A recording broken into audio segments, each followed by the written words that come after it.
Greetings. Good morning, Meatsmiths. Thank you for joining us on this beautiful fall day. I'm going to try to bring in the Instagram audience also. All right, there we go. I think. Thank you for coming in. We are going to cover much things today. And not the least of which is the salutary and wonderful benevolence of the magnanimous goose. It is that season, you guys. The cold has definitively arrived, at least here. And that means that the fat is solidifying. It is a refrigerator outside. So all of your lard and your fats are going to not be as oily as they have been during the warm months, and they are going to solidify. And that is the beautiful beginning of your confit, of all of your endeavors to not just preserve, but to enhance the yield of your backyard. And that's the beauty of these peasant preparations, to be sure. So I have a lot of announcements from Meatsmith. We have so much to go through and cover. I want to try to give you the basic method for doing confit or rillettes, basically preserving things in fat. It is one of the three traditional ways that we preserve meat for the family table. One of those ways is not the freezer, and we do use that out of convenience and necessity sometimes, but it is so possible to completely, and not only possible, stupidly delicious, to wean yourself of the freezer entirely and to keep your meat in a state of preservation so that it actually enhances in flavor and does not degrade. There's fermenting, dry salting, and you can kind of put brining in that category, but also confit. And that is what I want to talk about today. Little used, and it's probably one of the easiest, I would say, one of the simplest ways, and it creates basically the best snack food in the cosmos, which is totally essential to the ordering of the day and the meals of a large, busy family. You need snacks. You need delicious snacks that are not a compromise, that are ready to go, and stupidly delicious. So we'll get into that a little bit. But really, I wanted to announce that we have got a lot of stuff going on Farmstead Meatsmith. This is Small Business Saturday.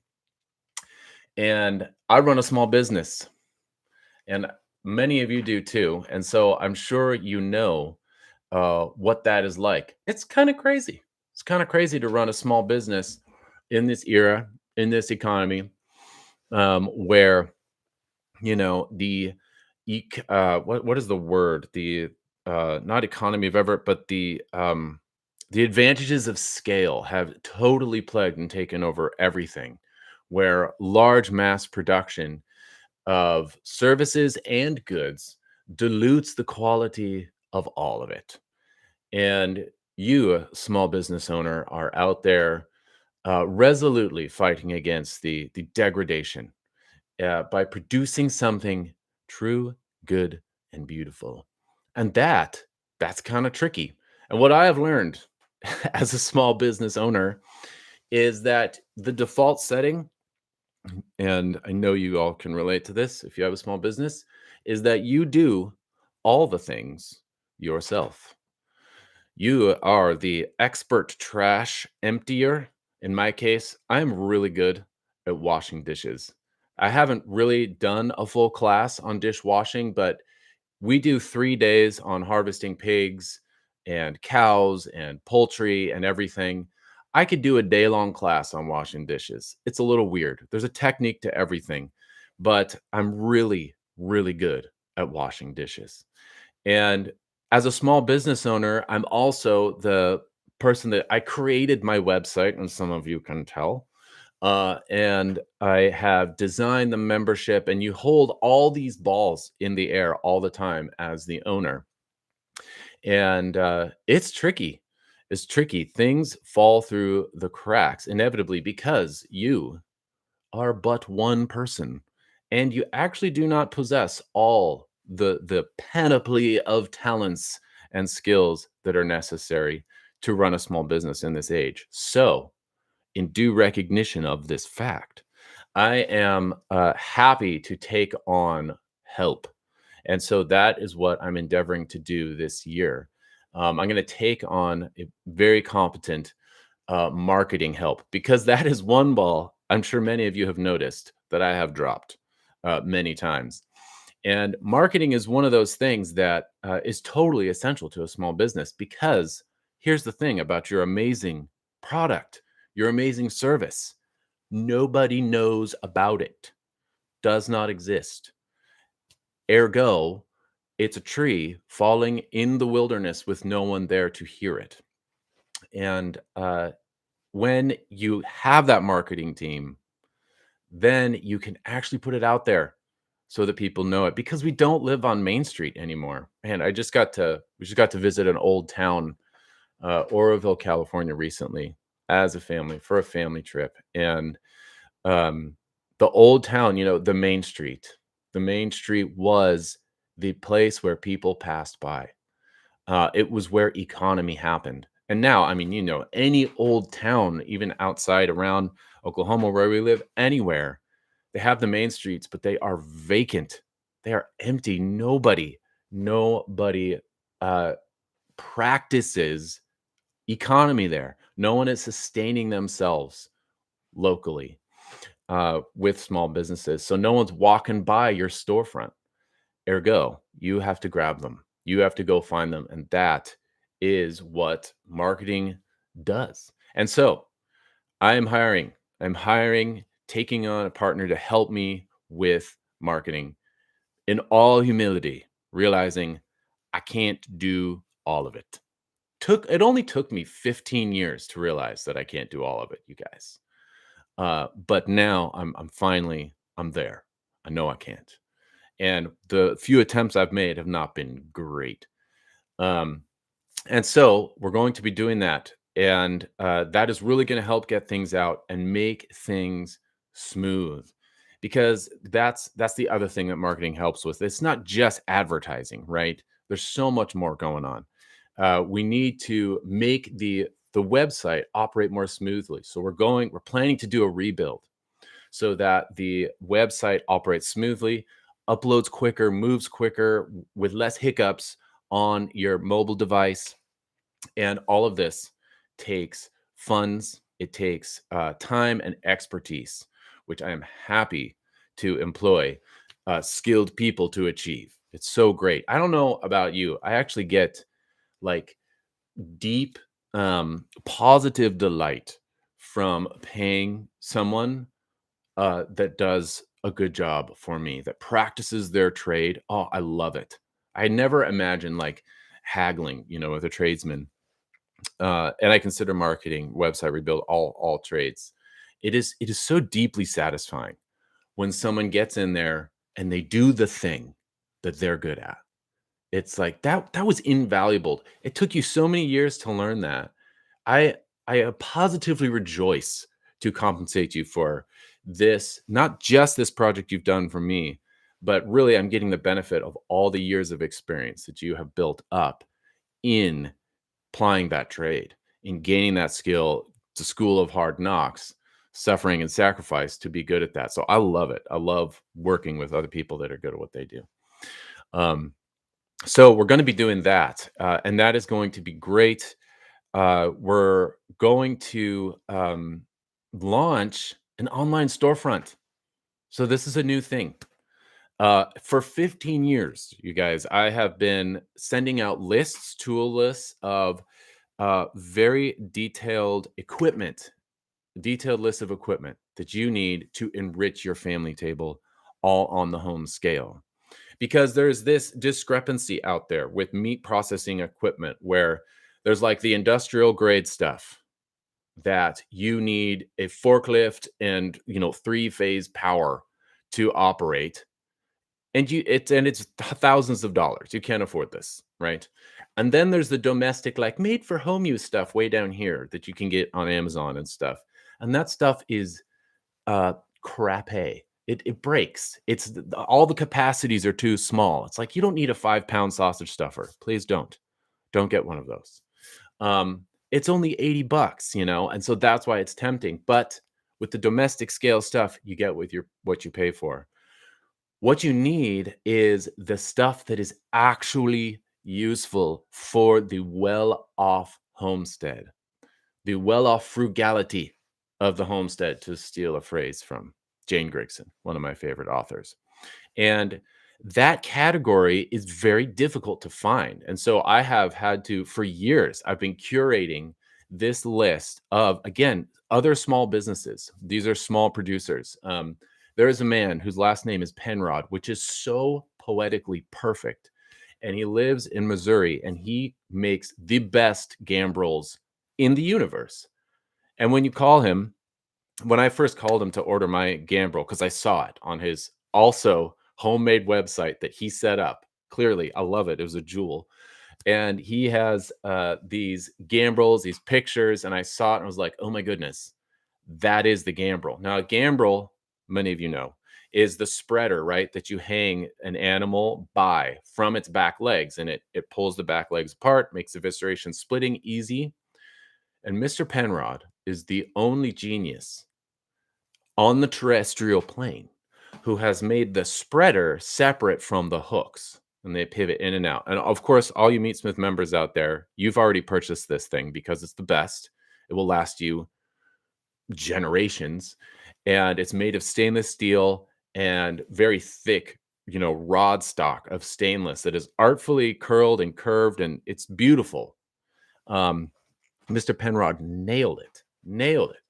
And so it's stuff like that.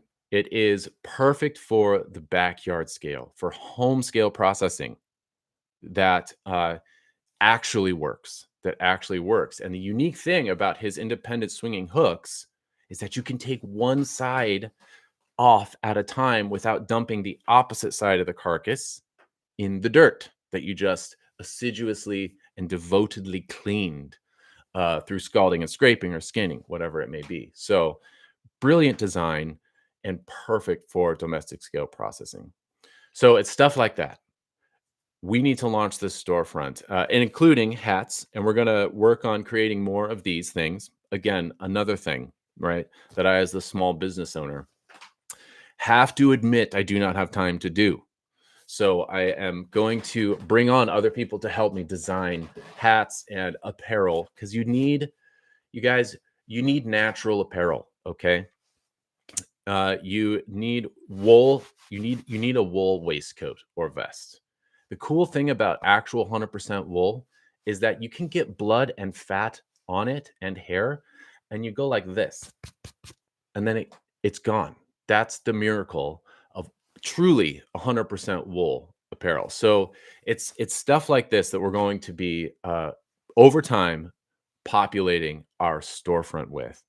And if you can join us, we need your help though to do all of this, to reach out to these small vendors, workout affiliates, and getting their product to you, and creating a smooth, functional storefront website, which, as you know, requires just tons of background stuff. To do that, we need you to join the Meatsmith membership. This is how you can help us create the storefront and a bunch of other stuff I'm going to mention too. But my goal today is, if you are able, we would love for you to help us by joining the Meatsmith membership. This is our online community of backyard growers and harvesters. This is all domestic scale stuff. We're actively, it's like the greatest cache of archive of traditional home scale harvesting anywhere. Nobody does this, right? We have all these discrepancies of scale. It's either mass scale or like, prepackaged food. But to actually grow, 10 geese in your backyard, a couple pigs, and do the killing, the cutting, the curing, the cooking, the preservation all yourself, that knowledge that's just not out there. But we are actively reviving it and archiving it in the Meatsmith membership. And so you can join that and help us to create these things. And I would love to be able to get 10 members to sign up today. If you can sign up and we get 10 annual members, you can sign up a friend, a loved one. You can gift a Meatsmith membership for Christmas. That would be awesome. Then we can really push these things. We can create this storefront. And another thing we can do is increase the podcast. So we have had another party join in, another sponsor to increase the podcast. As you know, as the small business owner doing all the things, you may have noticed that our podcast production is not frequent. It's very intermittent. Lauren and I will sit down, once a quarter, maybe once every 6 months. It's so difficult. And it's unfortunate because I actually love it. It's really enjoyable. It's a really enjoyable thing to sit down for that. And so I have been able to, fortunately, get a sponsor for the podcast. And they are going to sponsor a Meatsmith table, which is our podcast that is just available free to everybody. They're going to sponsor it so that I can create one podcast a week. And we're going to, so clearly a huge increase in the frequency that I'm able to release for these podcasts. And so definitely look forward to that. But I want to take the podcast even to another level here. I definitely love just sitting down and verbalizing all the things. As you know, in the podcast, I definitely can get extremely philosophical, maybe a little bit too much. And so I want to balance it with some practicum. And so I want to be able to upgrade the production of the podcast to the degree that I can incorporate actual like visual instructions where we can break down a goose or something or do some little preparation. But that seems like a simple thing. Oddly, it requires a little more kit than what I have. I need a little more camera. I need a little more editing to be done to create that. And so I am looking for someone to help sponsor the podcast as well. And honestly, you guys, to really get that more practical information out there just free through the podcast, because it's going to happen weekly. Like that's just guaranteed. But to take it up the next step to where I can actually incorporate visual instruction, the membership is the best thing. Join the membership. Join the Meatsmith membership. Become an annual member. And that will really help free up resource to put into the kit that I need. I have a good mic. I've got the mic, and I have one really good light. It's right here. Hopefully you can just see its effects. But I need one more light to be able to get that full, spectrum lighting around what I will be demoing with specifically for the podcast. So that's going to happen. We're going to be launching the podcast, this weekly podcast, probably the end of December or even the middle. It might even be sooner. We'll see what we can do there. But that's going to happen. Weekly podcasts coming up from here on out because we have the sponsor. So I'd ask you to augment and enhance the podcast by joining the membership so that we can make it a little more, a little more instructional. It'll be great. One of the things I would love to demo on that is goose cookery because it is so neglected. Everyone gets geese, right? We always get them as guard animals. And I would say of all the virtues of the beautiful and noble goose, its guarding ability might be lowest on the list. It's a lot of sound It's not bark, right? They don't bark. They trumpet. That's what it is. It's a lot of trumpeting and not a lot of effective guarding. They're very confident. They are very territorial, so they will flap and make a big show about predators. But if that predator has tooth and claw and fur, that goose is usually just going to be the first one to go, not necessarily defending everybody. So the highest and best use of your goose is to eat it. And so I want to help you eat your geese because I know not a few of you have a couple of guard geese out there, and they will live for like 15 to 20 years. It's incredible. Geese are they're the most long-lived of poultry. They are sui generis on many levels. They're totally unique amongst all birds on many levels, and one of them is longevity, and another is flavor. Unqualified, unbelievable, delicious, unique flavor. So I want to encourage you to eat them. All right, awesome. Wow, look at all of you. Thank you so much for joining. I got to scan through your comments. Thank you for coming in, you guys. This is awesome. Oh, Ellen, you have 2 duck legs ready to go. Nice. Yes, you can. So one of the things we'll talk about is how to prepare confit with your goose. And the challenge with confit is having enough fat. So just so you know, we're all on the same page here. Confit is to part out a goose, take its individual parts, salt them, and then cook them in their own fat, totally submerged. That's what confit is. It's cooking in fat.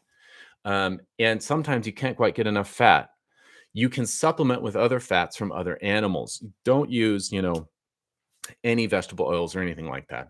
I wouldn't even use olive oil. You need a more saturated fat that will get solid or at least semi-solid uh, at once it's chilled, and olive oil won't quite get there for you. So if the goose fat is insufficient in your goose, and I'm going to tell you how to get enough fat out of that goose, by the way. That's one thing we'll do today. For your confit, you can use lard. You can supplement with the beautiful and abundant lard of your kuni or American guinea hog or any pig, because that will work beautifully. So do that for sure. Yes, we'll get the storefront going. Let's see. Yeah, you can check out I did get a whole new run of these hats. So we have them available on our current storefront before we've launched this really good one. And the new storefront we're going to launch this year, you guys. So it's going to be in about a week. We're working on it. It's in process. It's happening. We definitely need your help to push it over the edge and get it, fully integrated and smooth without compromise. Because that's the thing. There are so many moving parts to a website.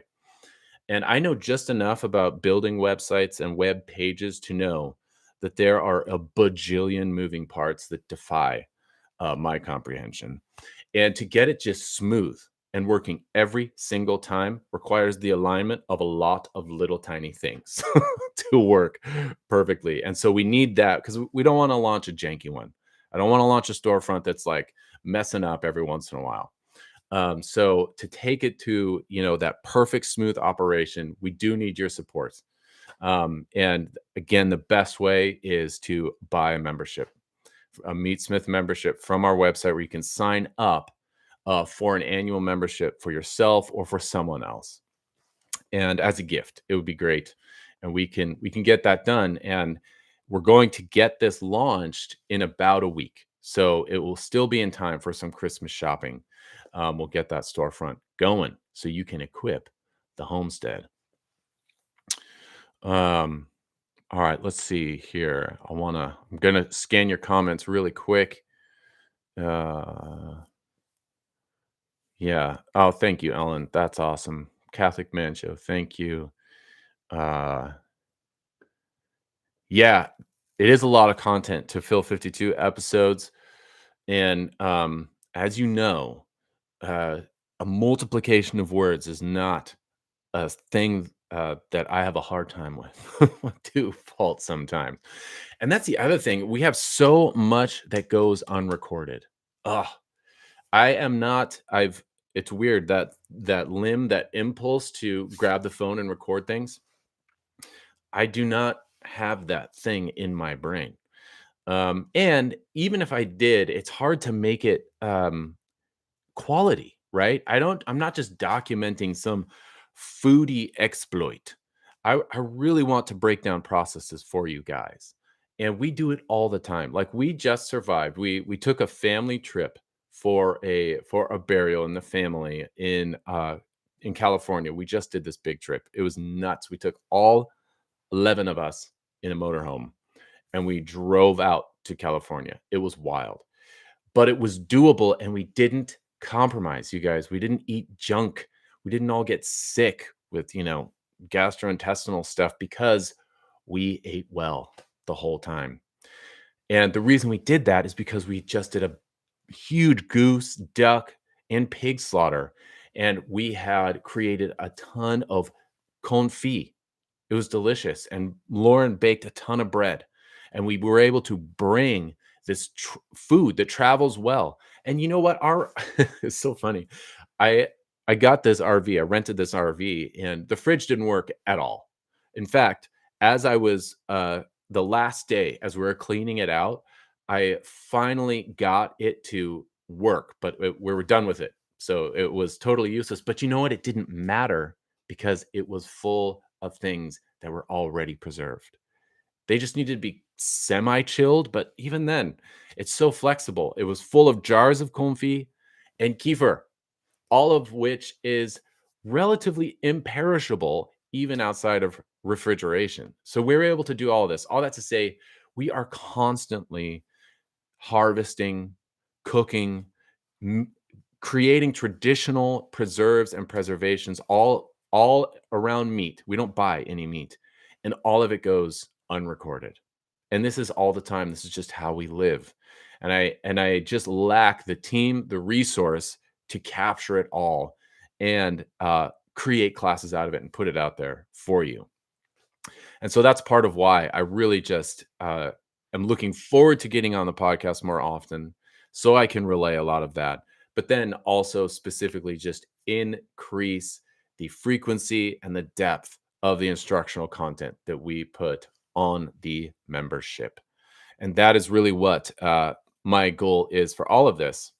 And to that end, we are going to launch for the members exclusively it'll be actually on Saturday, the 20th of December, so right before Christmas.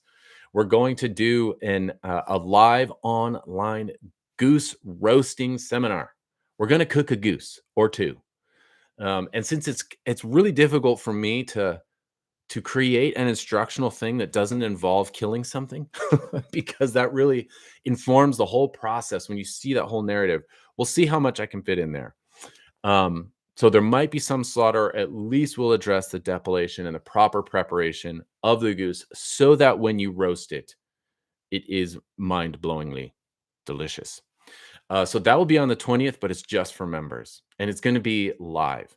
And these are things that I want to do more for the Meatsmith membership because these kind of harvests are happening all the time here on our tiny little homestead in northeastern Oklahoma. We are constantly harvesting. It ties into the liturgical calendar with certain feast days all the time, and it's just difficult. I seldom am able to make the filming, the capturing of that event link up with when it needs to happen. And so that is why I do need to increase the quality of my filming apparatus so that it's easier to get out there, open up more time in my schedule to edit these things and put them on. So all of that to say, we're going to do that on the 20th for members. And so if you are able to sign up today for the Meatsmith membership and join us, you can be a part of that. And you can roast a Christmas goose, you guys. A Christmas goose is so special. A goose that you get will be about 8 to 12 pounds. And honestly, it sounds a little crazy and, perish the thought. But even store-bought goose, as in the panoply of, meat that is available at the grocery store, goose is the least worst. And that's just because of the nature of a goose. Geese are very stubborn animals, and they tend to refuse mass centralized production. It just doesn't work with them. It's very difficult. And if you've raised geese, you understand this. They are so stubborn. They stubbornly only hatch clutches of eggs in Eastertide, like spring. You can't extend it. They will not. I don't care about the day length or whatever little tricks you do. They're laying in the spring, which means all the geese are the same age and ready to harvest September, October, November, or even into December, where they'll be hopefully the fattest because they've been eating concentrated food of corn or organic grain because the grass is waning and it's almost gone, or maybe completely gone in some places. So you'll be able to cook a goose, and there is a trick to roasting a goose because it's so easy to sacrifice the breasts for the thighs, right? The thighs can be like raw and the breasts are perfect. But if you want to cook the thighs, you got to cook it too long and now the breasts will dry out. And there's a full technique to this. There's a technique to stuffing them, and it is incredibly delicious and it works every time. So that is really what we're going to focus on for this live member exclusive seminar that we're going to do on the 20th of September. We'll film it in real time. So definitely join for that. We would love to have you. All right, let me make sure I'm not missing anything here. I'm going to just scroll through your comments really quick. And if you, oh yes, thank you, Victoria. Victoria has so patiently borne with my small business trying to do everything attitude. It's incredible. And since that's not actually possible, she's like constantly catching the balls as I drop them and making things work nonetheless. So Victoria is incredible in this regard. But she did post the link to sign up for the Meatsmith membership in the chat. So you can find that, farmsteadmeatsmith.com.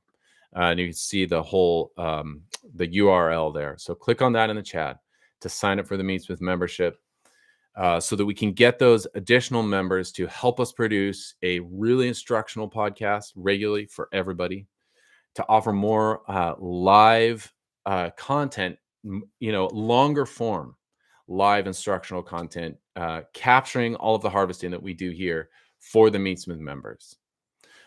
Starting on the 20th, like I said, that's going to begin.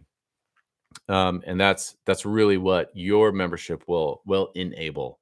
And then that, of course, the frequency of the podcast and the full launch of the storefront. So help us with that. Support the family. Support the small business. And it's weird. This is when I look back over the 15 years, it just blows my mind. 2010 is when we started, and that has been you have made it possible. This has been my sole source of support of income for those 15 years. It's been Farmstead Meatsmith. It's been the service of local custom and slaughter, the classes that you have all come to, and the online membership.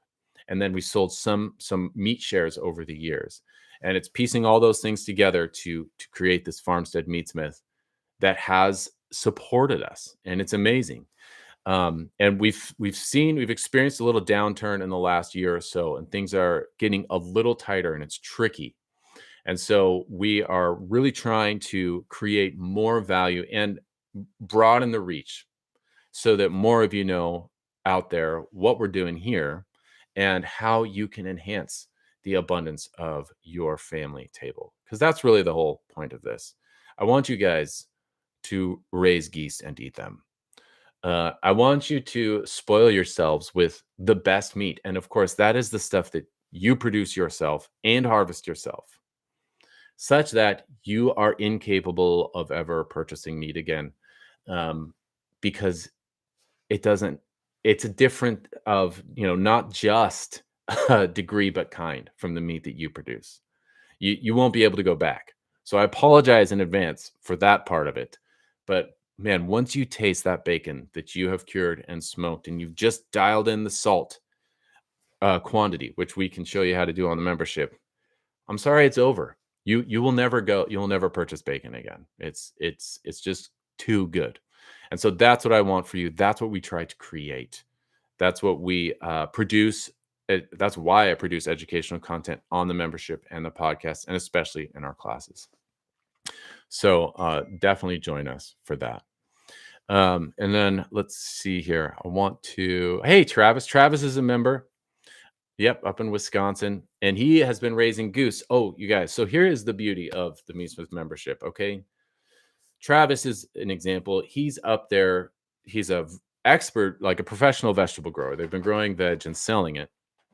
And then he's taken on small scale meat production because there's no better place to put your weeds and to clear fields and to put excess veg than in your pigs or in your geese, right? And so he has taken on small scale production and he has taken it to another level of artistry. So this is the thing that happens when you just reduce the scale, right? From the unnatural, immense scale of mass production, and you do things on the human scale.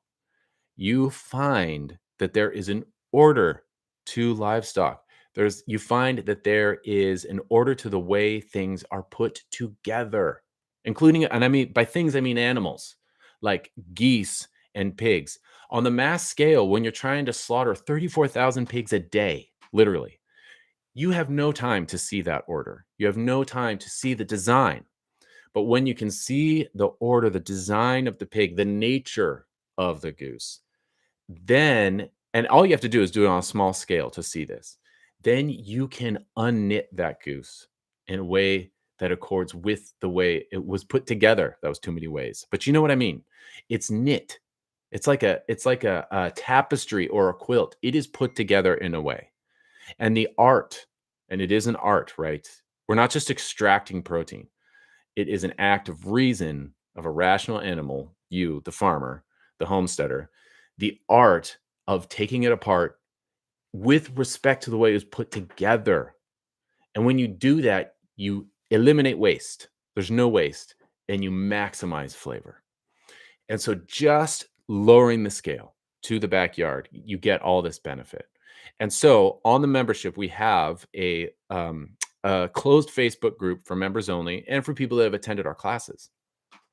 And you can get on there and see all of the strides in penetrating the domestic order of the goose, of the pig that the members have been making, because it's not just me, it's all the members.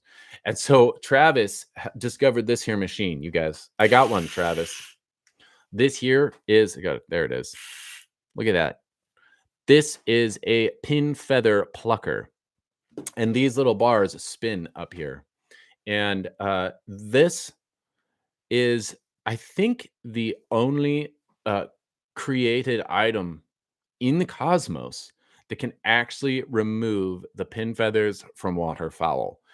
You might be able to get them with needle nose pliers, but the really stubborn ones, not even that, because you'll end up pulling out a bunch of skin. And for those of you who have even attempted to defeather geese or ducks, you know that there are many degrees of stubborn pin feather that you have to work with. And this little tool, Travis discovered and tested for all of us. And it's awesome. And it totally works. You actually rub it along the skin where the most stubborn quill roots are, those pin feathers, and they just pop out.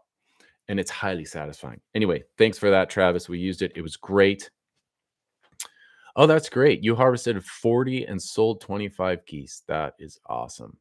Sales were good for a good price. Yeah, goose, it's a 6-month grow out. It is a very quality bird.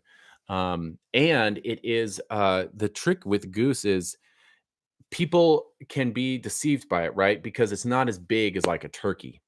And turkey, is what we think of for Thanksgiving and for holidays. And, turkeys can be like 30 pounds. They can get unimaginably huge, especially the broad-breasted varieties, right?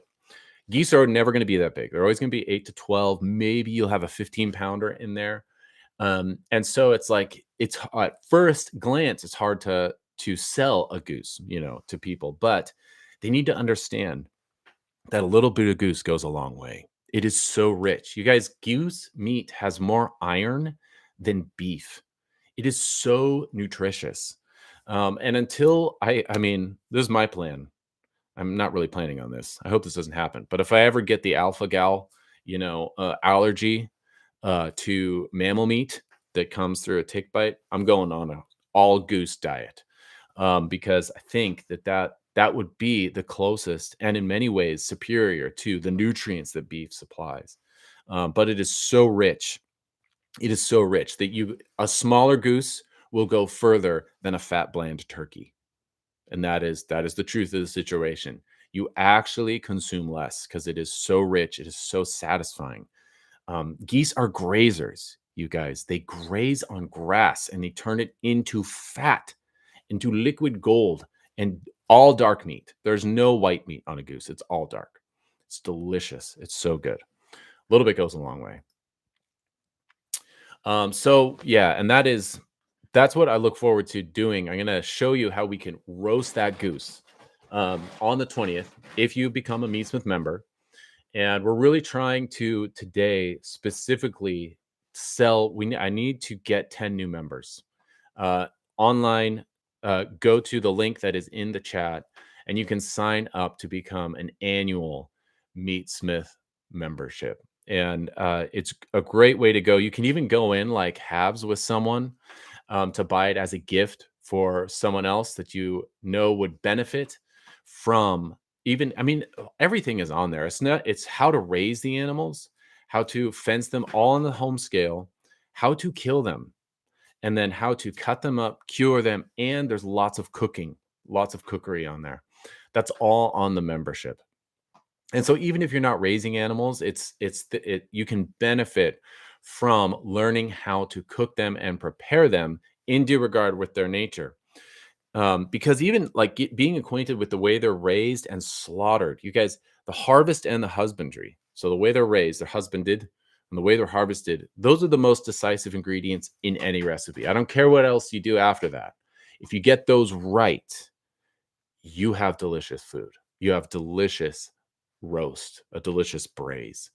Um, Conversely wise, if there's compromise in the harvest, if there's compromise in the husbandry, there's no manner of spicing or highly complex cooking preparation that can fix that, that can compensate for deficiencies in the husbandry and the harvest.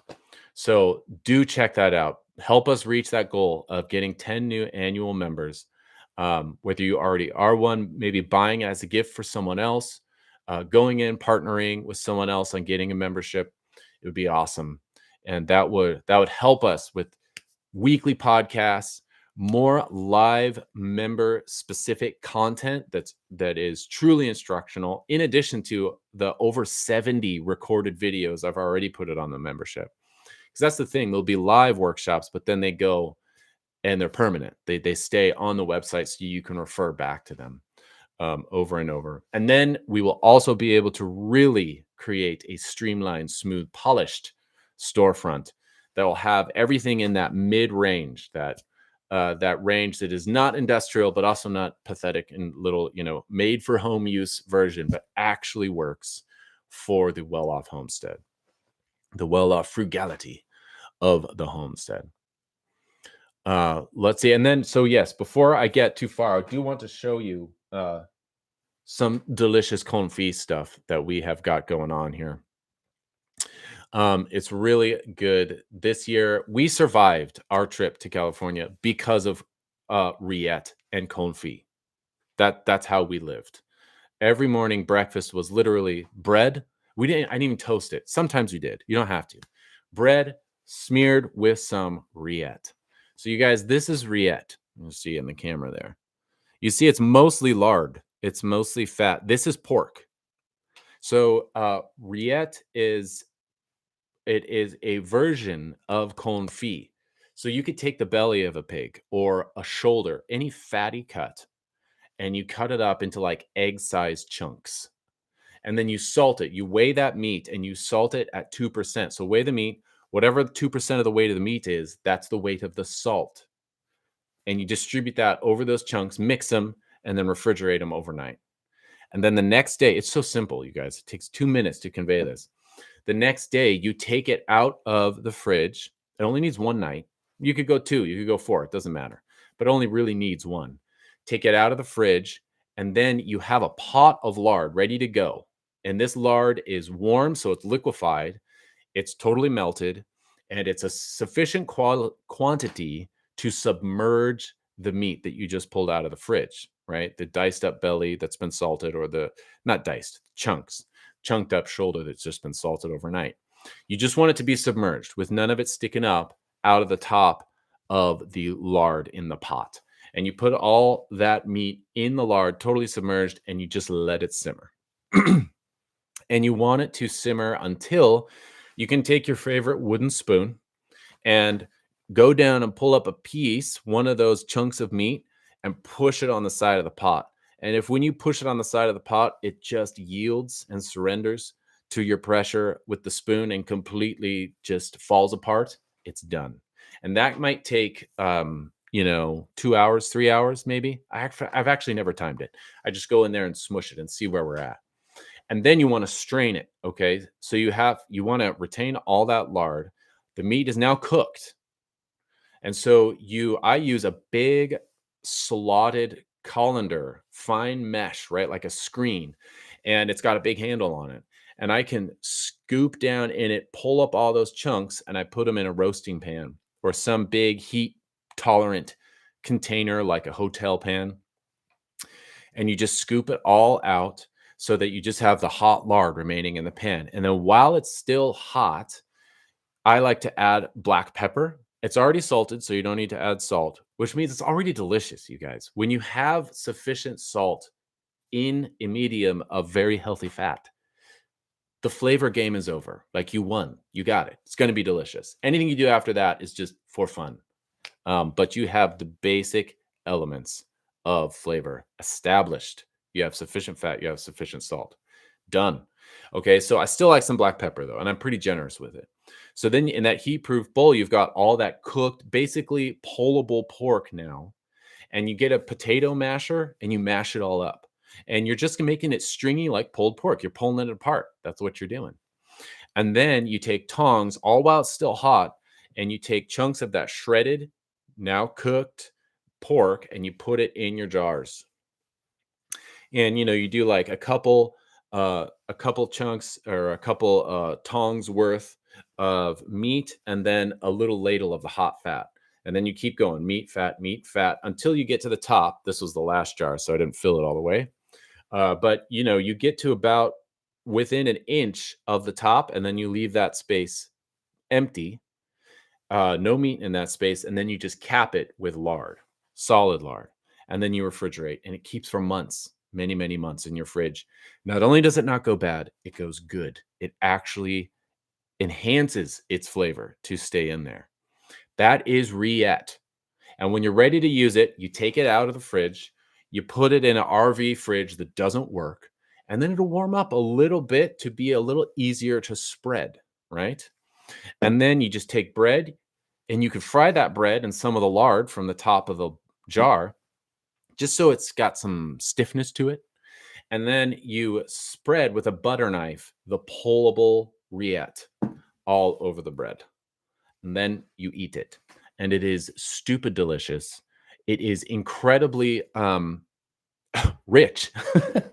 It's only like 800 million calories per bite. And it's so good because it's a ton of fat. And you can eat this fat unreprovedly. I know I don't need to preach to this choir about that, but this is like unreproved eating of fat. No guilt at all. This is your home-reared pig. There's more vitamin D in that lard than in any supplement you can get. It's all good. Eat it. So good. That's Riette, and we depend on it. We absolutely depend as a family, because here's the thing. You just have jars lined up in your fridge, and it's ready to go. It is a snack. You put up some work in advance, right, just to make the lard, but then it's there for months, and you just grab a jar and you're good to go. And whatever you don't finish, that's fine. Just put the jar back in the fridge and just keep working on that one until it's gone. And you could even, if you know it's going to sit there for a while, you could melt some more hot fat and recap it with the lard, and put it back in your fridge. Totally essential to our domestic economy. That is the Riette, and it's awesome. And so, really, what we're trying to do with this is enhance the abundance of the family table. And it's because there is a reality about this kind of food production. What you are doing is you're engaging in more of the process. Obviously, right? You're going to take on killing, cutting, curing, and far more cooking. So it's really important to be able to build in the efficiency where we can. Because at the end of the day, the one thing that meat smithing and domestic provisioning will not do is be as convenient and thoughtless as just going to the grocery store, right? It can never compete with that because the grocery store model is oriented entirely and exclusively towards convenience, towards ease, not flavor and not nutrition and not the good of your immortal soul. So we don't need to worry about that. So you are objectively taking on a little more toil. You're taking on more of the work of food preparation, which is so proper to your nature. It's good for us, and it is where our art, or it's where our culinary art is really expressed. And the traditions of the European peasants, and even in some parts like the American South, all of that stuff is still there to be discovered. And you can create this food to nourish yourself and your family. And so that's really what we do in the Meatsmith membership. It is reviving these traditions that are just on the verge of dying out. And so to continue to do this, to continue to archive these things and produce content, to launch our storefront, more frequent podcasts that are really instructional how to's, and longer form live recordings of these processes for our memberships, we need to sell 10 more memberships. So definitely head over to the link that's in the chat if you can and purchase an annual membership to support us and to keep this going. Um, with that, we can increase the production because as a small business, I can't do all of it. This is something I've had to admit to myself.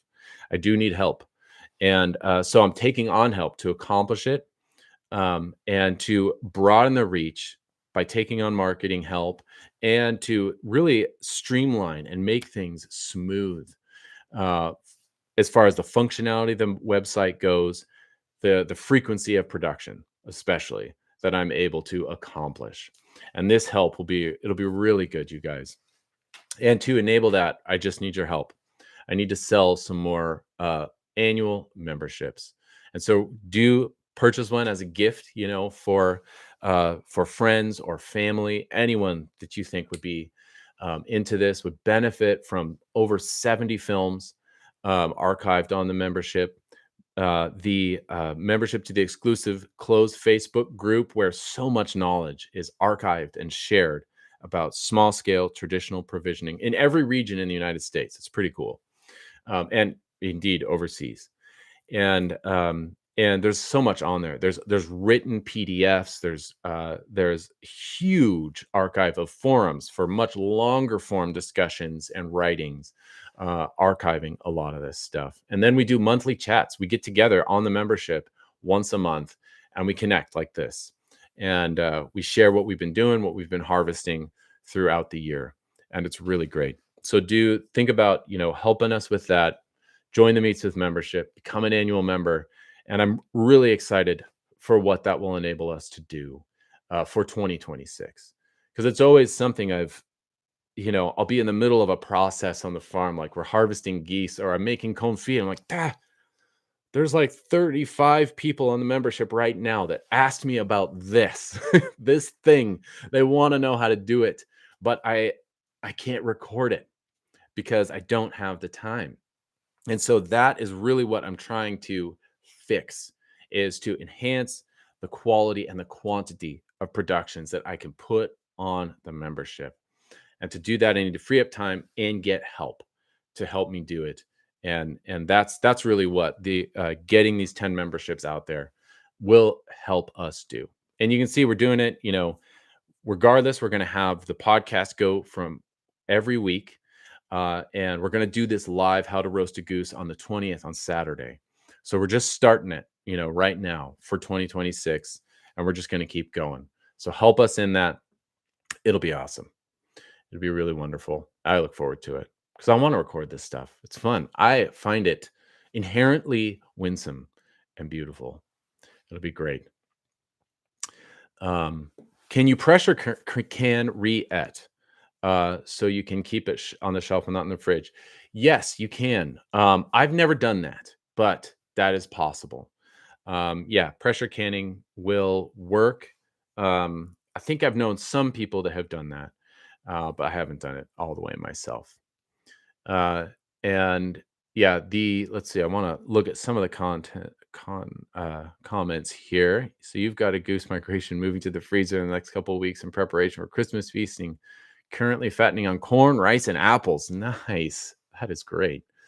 That is beautiful. Yeah, there is a difference between I think they call them green geese, the geese that have been basically foraging, because that's the cool thing about geese is that they are grazers. So if you have grass, you should have geese.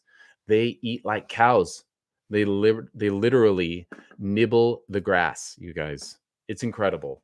And maybe I think only guinea fowl would surpass them, but even then that's debatable. As far as being self-sustaining goes. Like if you've got good pasture, if you've got succulent tender grass, you don't need to feed that goose in order for them to produce eggs, so reproduce themselves and maintain their own health, their own growth. Now, you can enhance both of those things, egg production, size, and fat content, by also supplementing them. So I do still recommend giving them a good full spectrum poultry. I feed them actually starter grower just because it's a higher protein. And then they can balance out that higher protein starter grower, organic starter grower, with their grazing. And it's amazing to watch, but you can watch your geese prefer grass to, an expensive organic poultry ration. They're pretty incredible. They love grass. So that makes them among the most thrifty for sure. Let's see. Pasture Works asks, question on the plucker. Do I rake up the feathers, leave them there, make the kids pick them up? It looks like feathers go everywhere when you use that setup. Yes, those are all very pertinent questions. And if you saw the state of my yard at this moment, you would have a partial answer. Yes, the feathers are all still out there right now, but fortunately, they're kind of wet, so they stay in a pile because we scald before we pluck. And so they're rakeable. That's what we do. I rake them up into a pile, and then I actually use a pitchfork to put them in the wheelbarrow, and then I bury them in my compost heap. And if the compost is cooking and I'm diligent about turning it and watering it, then yes, they break down and they make amazing. They're a great addition to the compost. So that's what I do with the feathers. They've been out there for a couple weeks because I haven't gotten to it yet, but they're definitely just sitting there because they're all soaked. So they kind of stay in a nice pile. They don't move too much. And then, yeah. Oh, cool. Oh, hey, Anthony.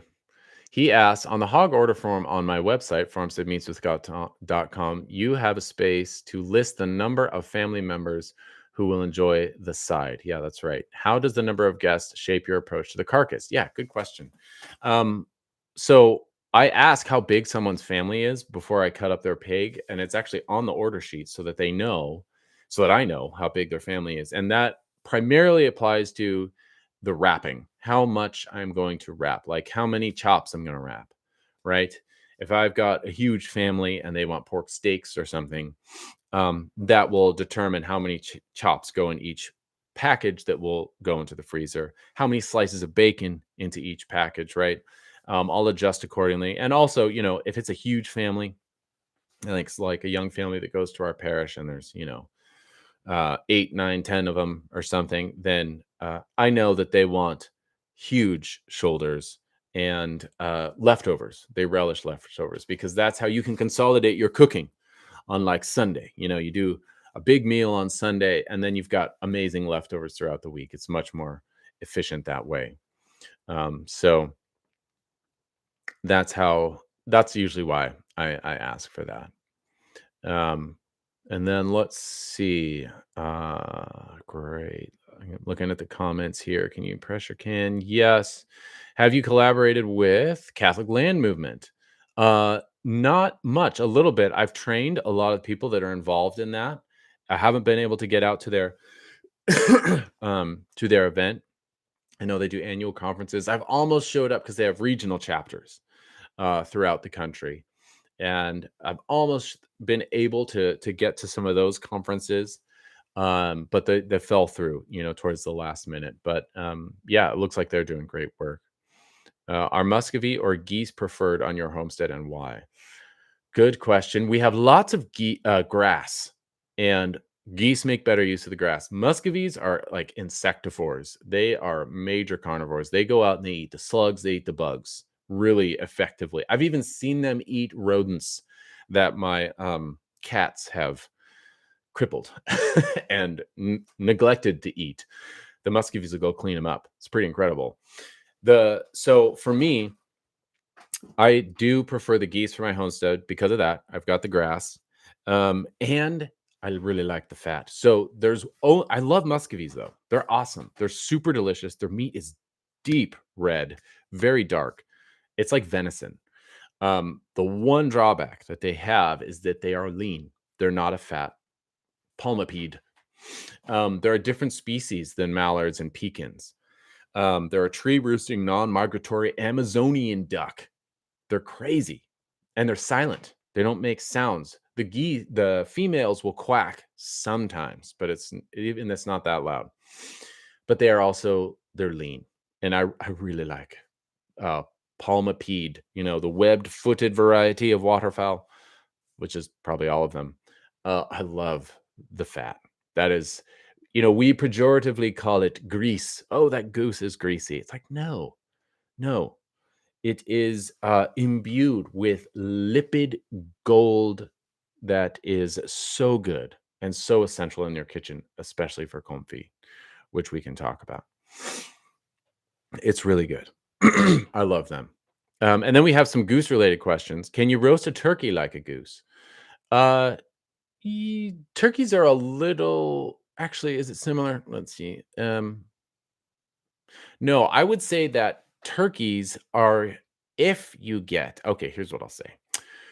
It depends on the turkey. So broad-breasted turkeys are the ones we're familiar with, right? The image you have in your head of a roast turkey carcass, that's a broad-breasted turkey where the breasts are just so wide. They're immense.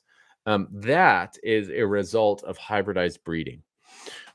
So that is a very unique physical trait. Huge, thick, deep breasts on the turkey.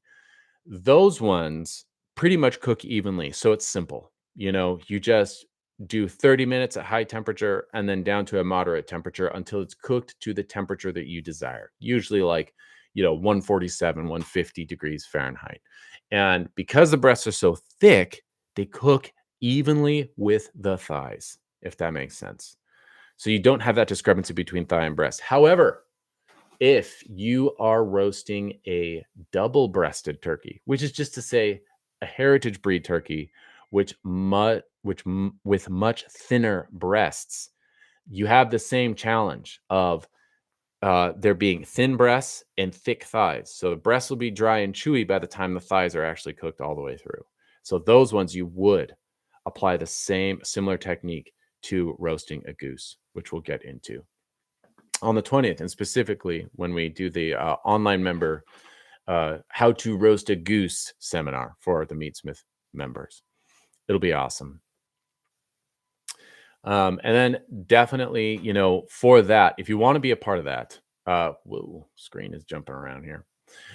Check out the Meatsmith membership. We have the link in the comments, and to really get into the full all the Meatsmith content that we have out there, over 70 videos that I've made over the years, and then upcoming more live instructionals that I'm going to be posting on the membership. And the first one is going to be on how to roast a goose. It's going to be on Palma Pede Cookery, and it'll be on the 20th on Saturday, just for the Meatsmith members. And if you want to be a part of that, sign up for the Meatsmith membership. You can see the link in the comments. Sign up for an annual membership if you can, or sign someone else up. It'll be awesome. It will enable us to, especially if we can get 10 members today, if we can get 10, then it'll really enable me to focus more of my time on that production rather than trying to juggle, like the marketing and everything else that I'm doing. Because I'm working towards delegating that to people who actually have the skill in that area, which is a thing I do not possess, but I do know how to roast geese really well. And so that's what I want to do. And I want to show you guys how to do it. And so to help with that, I'm trying to get 10 new annual Meatsmith members. Sign up for that, and we can, in addition to more live production in the membership, live video production, instructions, we will be able to create the storefront and make it really streamlined and smooth and awesome, fitting that perfect middle category of those things that work for your homestead, not industrial, not useless, but useful on the homestead. And then weekly podcast productions, and then more live instructionals on the Meatsmith membership, which will be awesome. And how do you spell Riette? That is a good question. One of my favorite words to spell, because it's so unthinkable. Of course, it's French, and it's Rillettes. Rillettes. That's how you spell that one. So definitely check that out. We do need to try to get 10 members to sign up today for this, to make this happen. You can tag other people even if you want, get them to join in on this live feed, so that we can reach more people, so we can expand people that might be interested in, even, towards the end of the process, more interested in holistically cooking things, wasting nothing, and not compromising flavor for nutrition. That's only a thing if you buy your meat, you guys. It's only if you lock into the centralized production, purveyance of food, do you find yourself having to eat your vegetables, in the negative sense, where you're actually buying things that, this doesn't really taste good, but I know it's good for me, so we'll do it anyway. That is a fabrication of industrial production. That does not happen in your backyard. The reality of the situation is that a good thing is a good thing. So your home-reared pig, your backyard goose, it tastes well because it is good for you and you should eat it. So we eat fat in unreproved quantities. And as a case in point, I wanted to show you a pot of fat. So this here, I've scraped it off so you can see that there is actually some meat in there. I promise. It's not just solid fat. This, you guys, is a confit pot. That's what this is. It's a Le Creuset heavy enamel cast iron. And it's basically the same process as the Rillettes, but I just didn't jar it. I kept it in the pot that I cooked it in. This is what's so fun about this. You can do your Rillettes like we described, and you can just put it in the pot that you're cooking it in. Take it until you can smush the Rillettes on the side, and then you just take the whole pot and refrigerate it. And just make sure that as it solidifies, there's lard completely covering the top, so no meat sticking up. That meat that's sticking up will actually spoil, but if it's submerged and chilled in your fridge, it won't. It's a very convenient way to do this. You skip the whole jarring process and you just keep it in your pot. Now, it does tie up your pot until you're ready to start using it, right? And clear it out of the meat that's in it. But this actually happens to be goose. This is goose confit in there. It's really good. It's awesome. It's delicious. And so that is one thing that we cover in the goose class, which we just had in November. And indeed, we even have we have more classes on the calendar right now too, you guys. So check out April. We have April 16th, 17th, and 18th. I just posted a new Family Pig class, Family Pig 2 class, or no, Family Pig 1 class, where we're going to slaughter 2 pigs and we're going to make bacon and prosciutto. And then we're going to cut them up into all the cuts, chops, roasts, and we're going to make sausage and even blood sausage and pate. 3 days. It is unsurpassed in the scope and the depth of what we cover. And you go home knowing how to do it yourself. And right now, that class is newly posted, so it's totally open. Check it out. You can find it on our website, farmsteadmeatsmith.com. Look at the upcoming classes tab, or even it says Family Pig 1 right at the top of the menu at the homepage. You can click on that and sign up for that class. The value of that class is really that you go home knowing how to do it.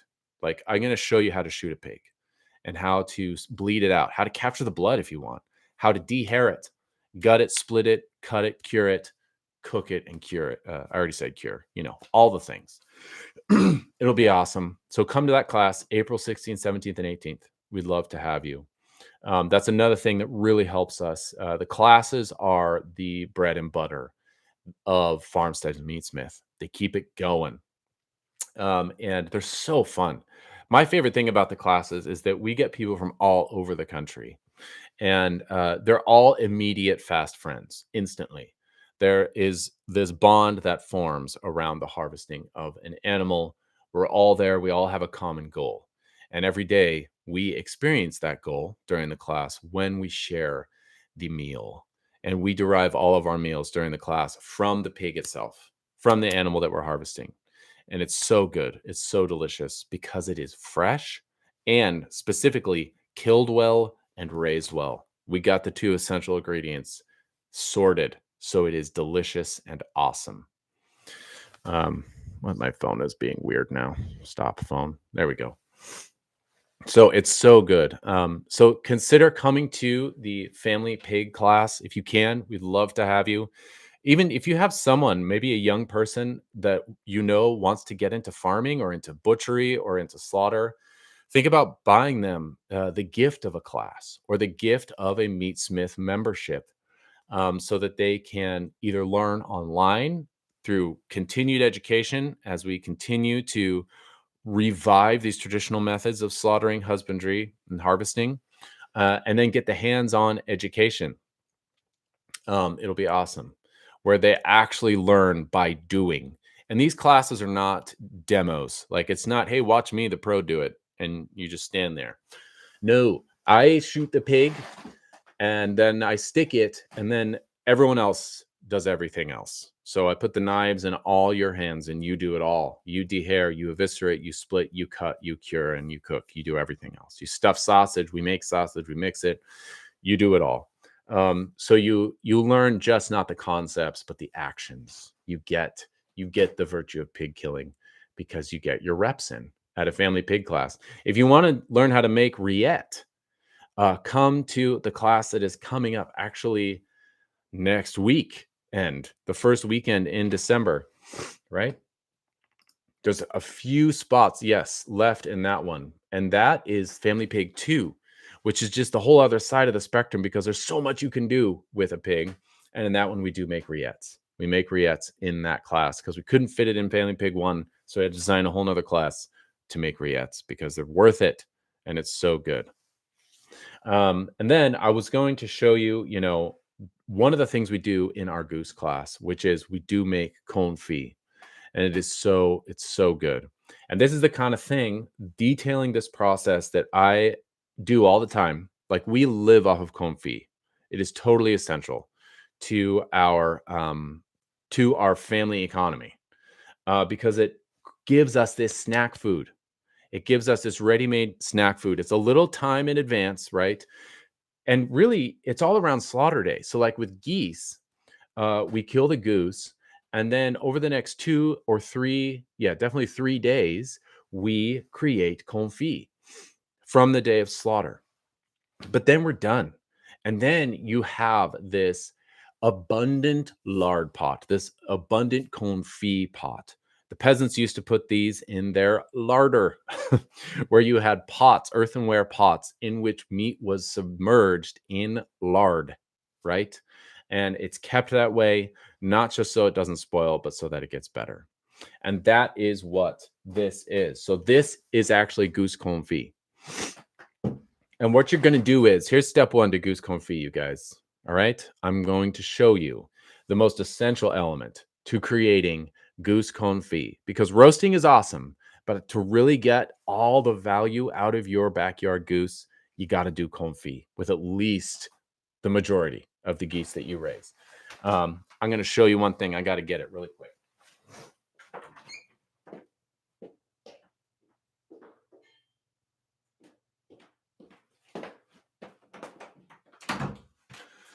Behold a goose. All right, so this is a goose that we slaughtered a couple days ago. This thing is a beautiful, about 6-month-old. He's still got a few feathers on there, but you will notice that this goose is only partly processed, right? We've got the head up here. We'll pull those feathers off because we'll be able to put the head and the neck in the stock pot. In addition to the feet are still on there. But they peel when you properly scald a goose, they actually peel. So what remains is totally clean, totally clean. The exterior layer of the legs peels off, and that'll go into the stock pot. But most particularly, you will notice that this goose is not eviscerated. See, all the guts are still in there. And the reason you do this is because you want fat. So there's various ways that the goose deposits fat on its carcass. And you guys, the fat is the most precious thing on the goose. Let's just put that out there as the facts of the case. Okay. The fat is liquid gold. It is mild. It is plentiful. It is delicious. And when you roast potatoes anointed with the fat of a goose, it is it's ridiculous. It's a whole different experience. You've never had potatoes until you've had them roasted in goose fat, anointed with goose fat. The crisp is indescribable. It's so good. Okay, so there's that. To get all that fat, you got to chill the goose with the guts inside. This used to be common. They used to call this a well-hung goose. Essential to it was hanging the goose. So this is step one to really making a good confit and to getting all the value out of your goose, right? Which is in the fat. So on the day of slaughter, you go, you scald, you pluck, and then you hang that goose in refrigeration. You don't have to even hang it. You could just put it in like a bus tub or a grate or something. Hang it in there with the guts in there. And then it chills all the way through. And what happens is the fat solidifies because goose fat is very saturated, unsaturated. It's more oily. It's an oily fat and it melts, right? So you got to chill it so that you can handle it. Then you open this up and you extract the fat, but because it's chilled, it stays solid.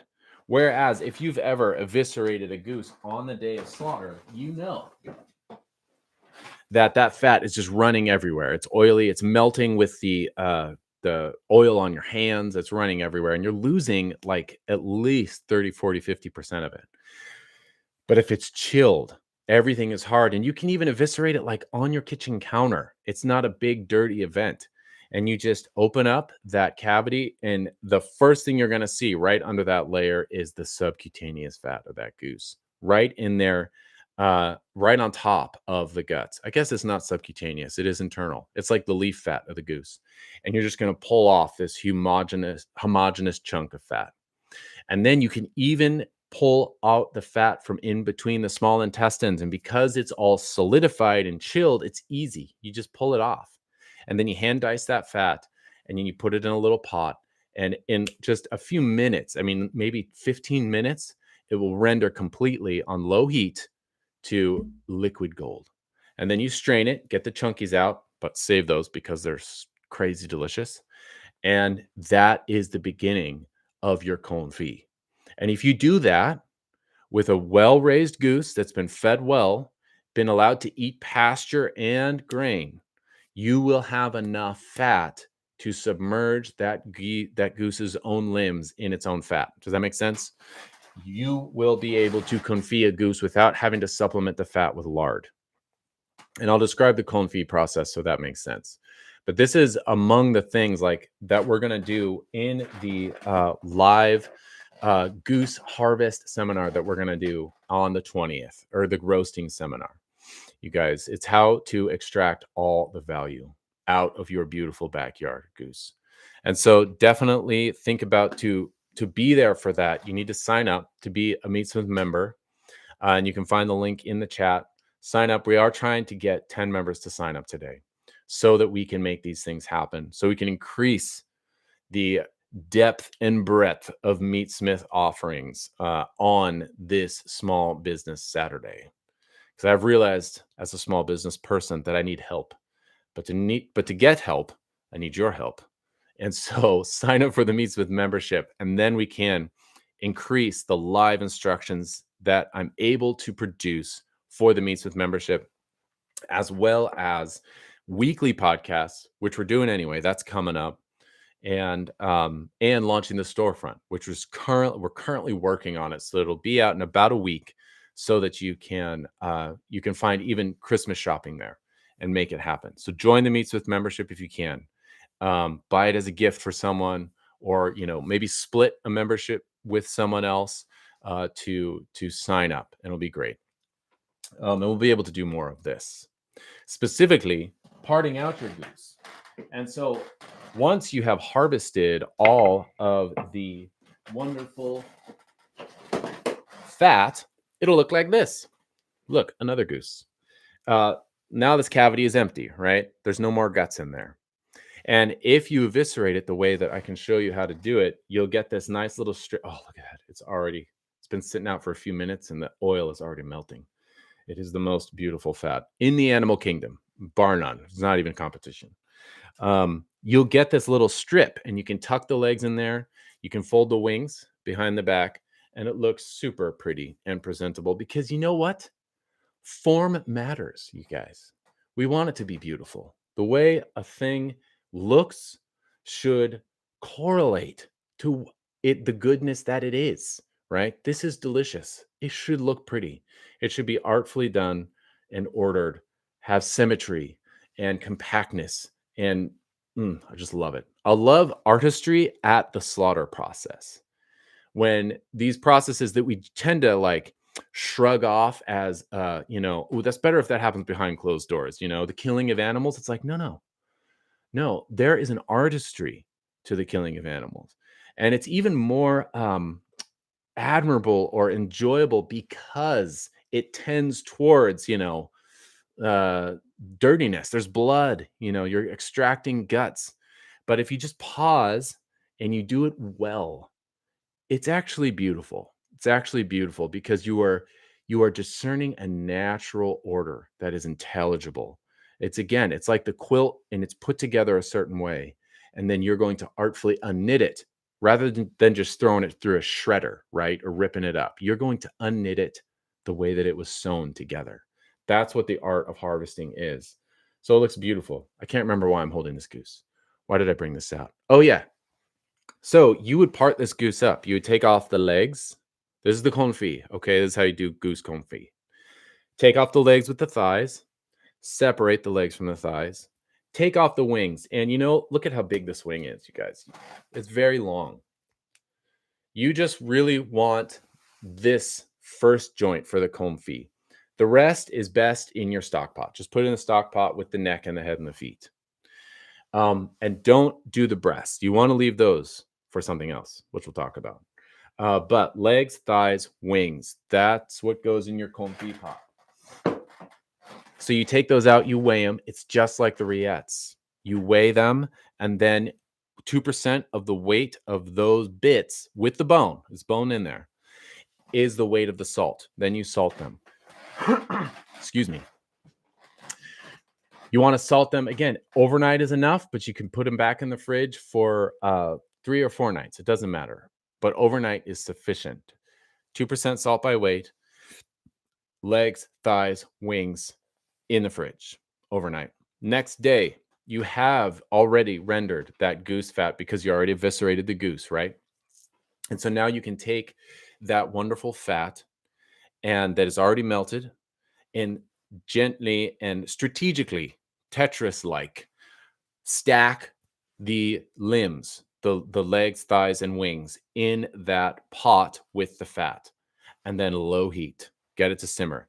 Be sure you've got enough fat to submerge. And you know what I'll even do is if I'm layering goose limbs into the confit pot, I get to the point where it's like, this one's going to be sticking up if I put it in there. Just withhold that one. Cook it some other way. Whoa. You want it to be submerged in the fat. And then just let it simmer. Now, the confit is done cooking when you can see the meat starting to pull away from the bone. And that means it's cooked. And I don't know how long that takes. It's usually like 2 hours maybe. Um, about 2 hours. But you just watch it and you will see that the meat is going to start pulling away from the bone. You could even pull it up and like jab at it with the tongs or a fork. And if it seems like you could just take a bite out of it and it'll be delicious and tender, that's when it's done. And then you want to submerge that in fat. Now you'll stretch that precious liquid gold goose fat further if you do what I did. Instead of jarring it, right, you just put the whole pot in your fridge. And we took this with us actually in our big RV trip to California. We didn't even use it. We had so much porker yet. But there's a whole bunch of goose limbs in here just waiting. Doesn't actually smell like anything because it's chilled and cooled and submerged. But just put it in your fridge and it'll keep for months that way.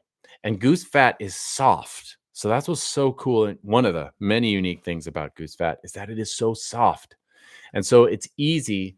It's not as solid as pork lard, and definitely nowhere as solid as beef tallow, which is like rock hard when it solidifies. It's very soft. It's more like olive oil. It's more unsaturated.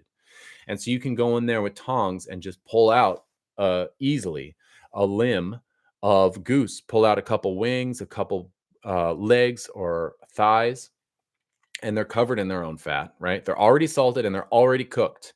So it's ready made. Like it is ready to go.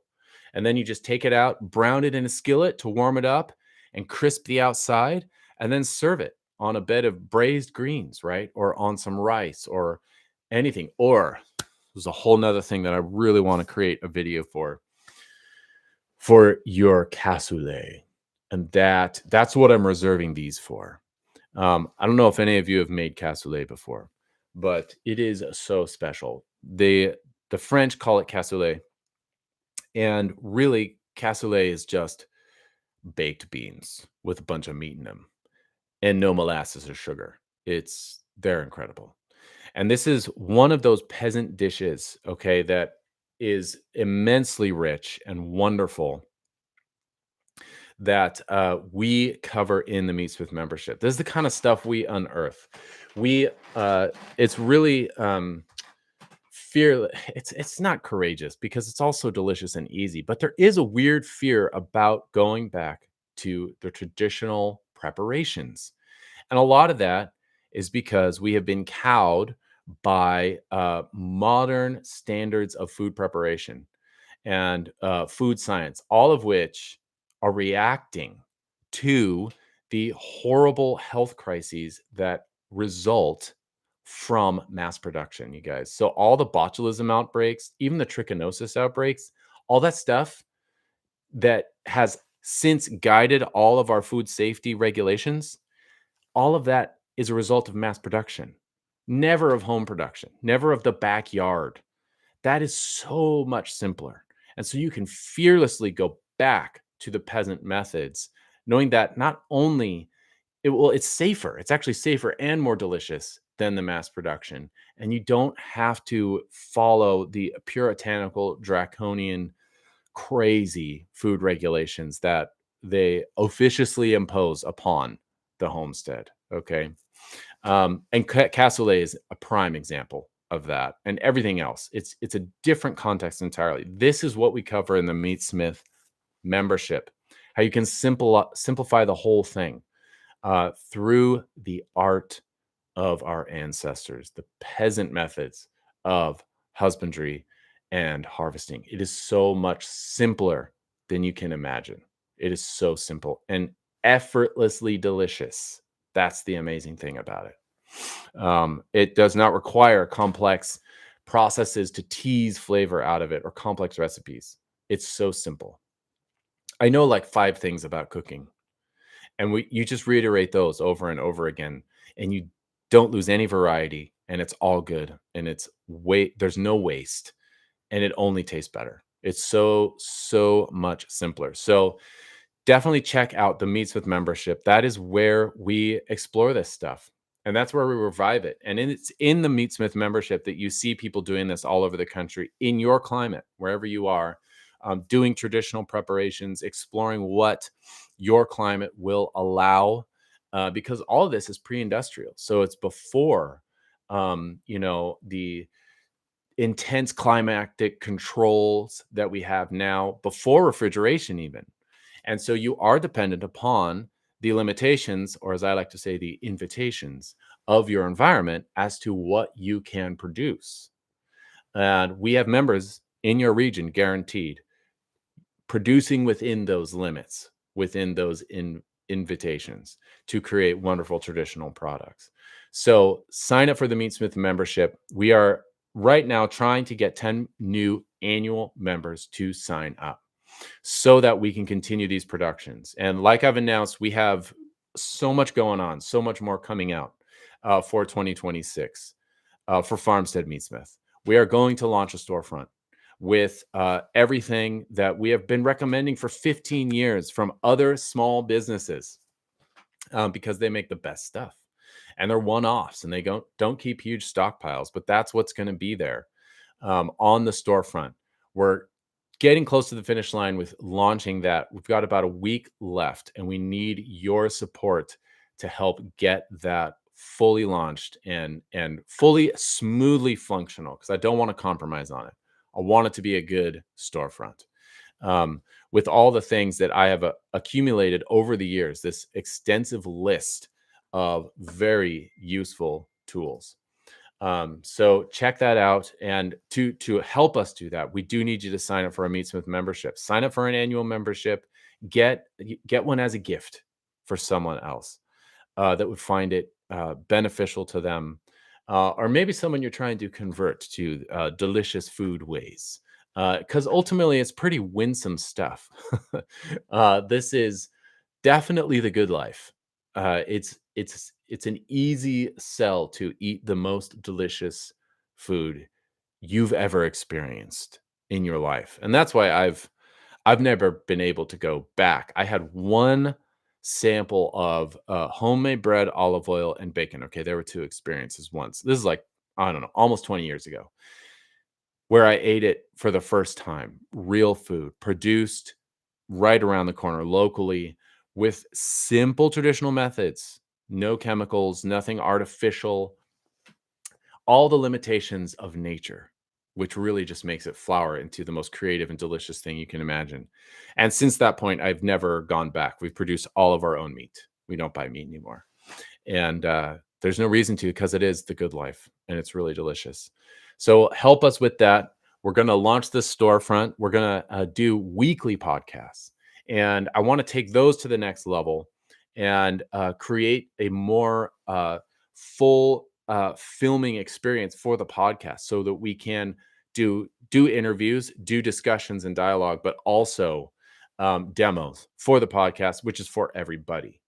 And to do that, I need help, because I can't do all the things all by myself in my small business, which is Farmstead Meatsmith. I need professionals to help me out. So hiring people for those things, those balls that I keep dropping, that I've been trying to juggle for 15 years. And so help us with that by signing up for the Meatsmith membership. That's really the way that you can make this happen. Support Farmstead Meatsmith and enrich your family table with the traditions of our forefathers. And it's really, I think, the best way to revive and archive and continue these traditions, So you can find the link in the chat to gift someone a membership to our online Meatsmith membership as an annual subscriber, or sign up yourself if you haven't yet. Check it out. They are really good. We cover all this. Like, there are videos on there on how to slaughter geese. That's what we're talking about.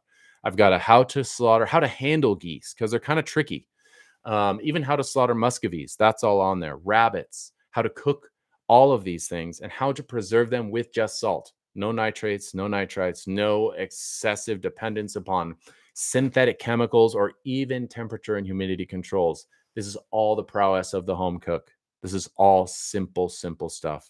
It's not for chefs in lab coats with pH meters. Like, you don't need any of that stuff. And you just need to raise things well in your backyard and treat them well according to their nature, right? And then harvest them according to their nature. And it's the good life. It's so good. It is so delicious. So that is what it is my pleasure to cover in the Meatsmith membership and in our classes. So check out the membership. Sign up if you can for an annual membership. And it looks like we've sold one so far, which is awesome. Thank you so much. That is great.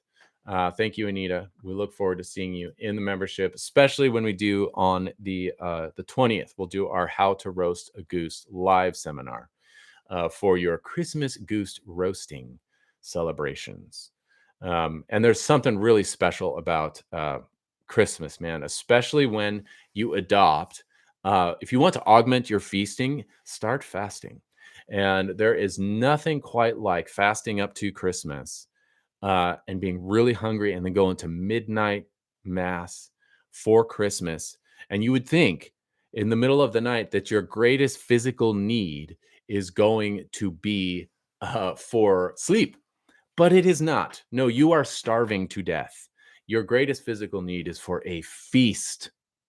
And that is what Christmas is about. And so the Réveillon is what the French called it. And it was an immense feast. And in every single, at least in France, Christmas feast, there's always a goose roasted, usually stuffed with chestnuts. Super delicious. And if I can get in-season chestnuts, because the stale ones at the grocery store, they don't really work very well. But if you can get in-season chestnuts, you can roast them for about 400 degrees for 20 minutes, 25 minutes. And that after you've scored them, and then you can peel them. And then what I like to actually do is brown them a little bit with shallots and whiskey and lots of butter. And you just kind of fry them in that for a little bit.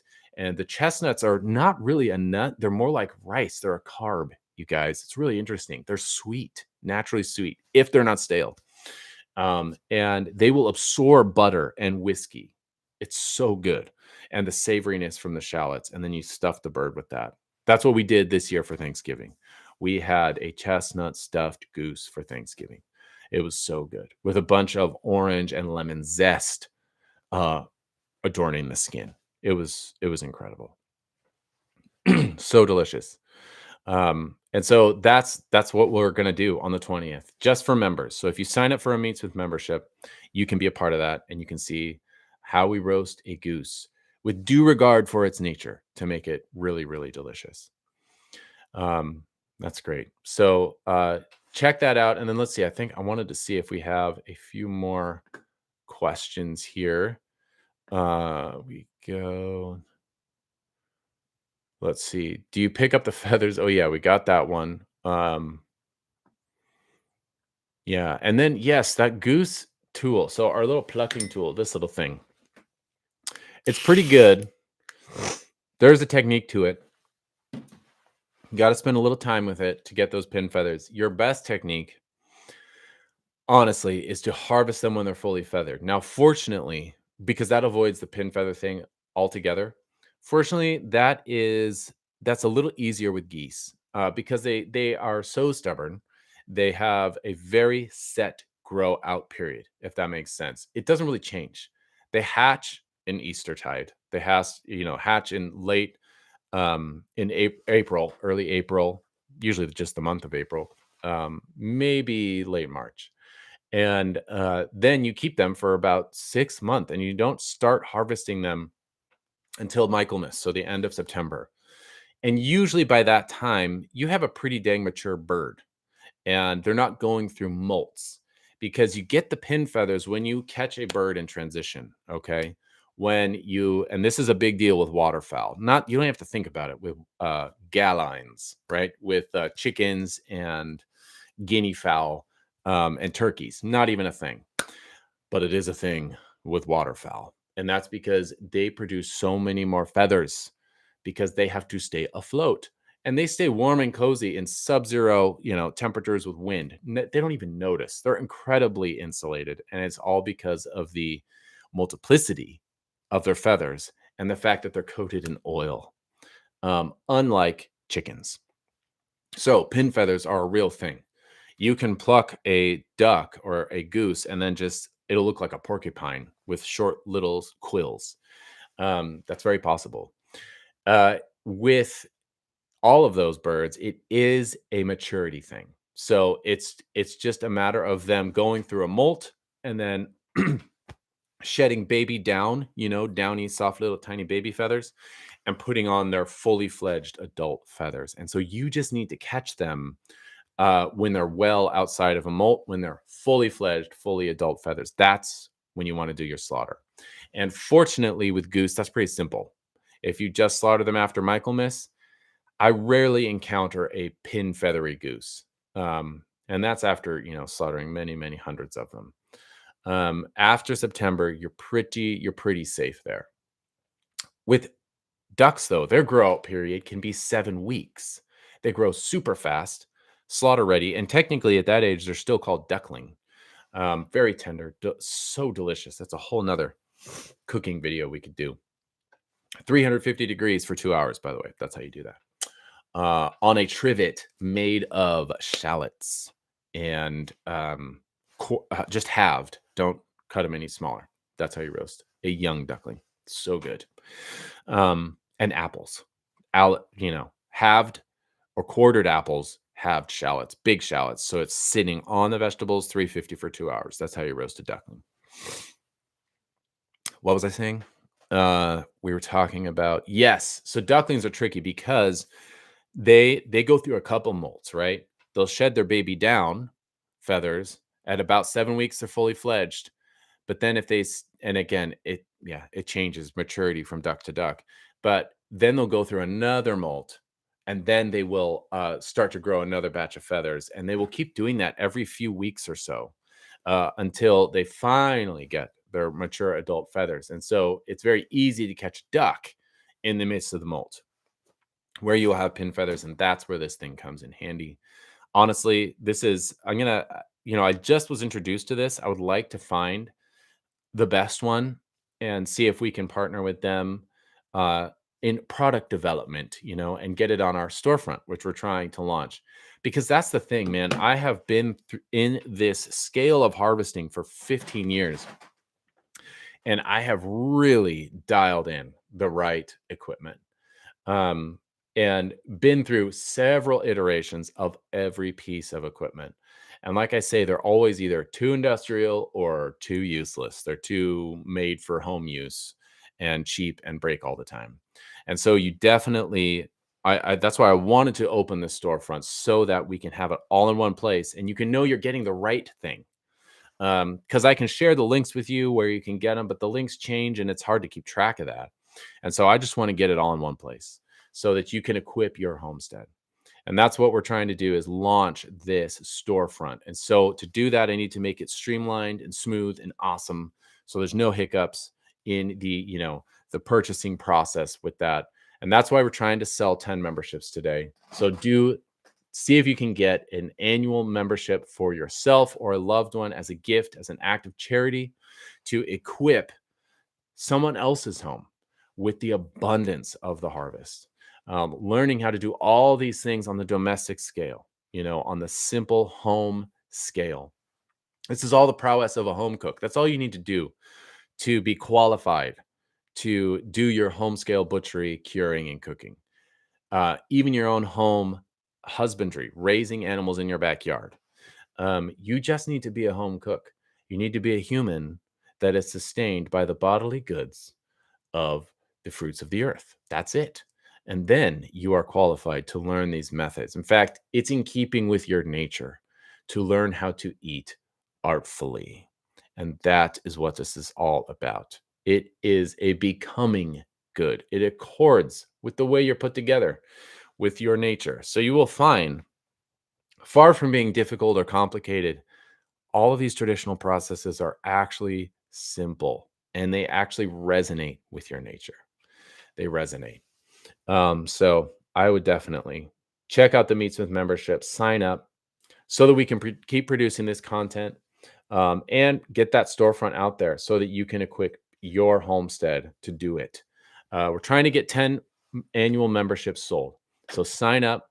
You can find the link in the comments and get it as a gift. It's a great gift and it will just keep giving perpetually, and it's continually augmented. I'm adding new films constantly. I just added a video on how to torch a pig this year. And I did another one too that my mind is blanking on, but I've got a lot more on there. Oh, how to cure prosciutto. That's on there. How to cure ham until the end of the universe, or you eat it, whichever comes first. And we're going to keep adding to it, but I can only do that if you sign up and continue to support Farmstead Meatsmith, because I need to take on team members and help me to produce these things so that I can delegate some of the jobs. Because like any small business owner, I'm doing all the things, and it's silly. I can't do all the things. I don't even have the skills to do all the things. So I'm going to delegate that to skilled people who I want to pay well, and then continue to produce excellent content. So do help us by signing up to be a Meatsmith member. Get that annual membership as a gift. It'll be awesome. Allie asks on Instagram, actually, you have 2 female Tamworth pigs. Is there a sweet spot in terms of age that we should harvest them at? Good question.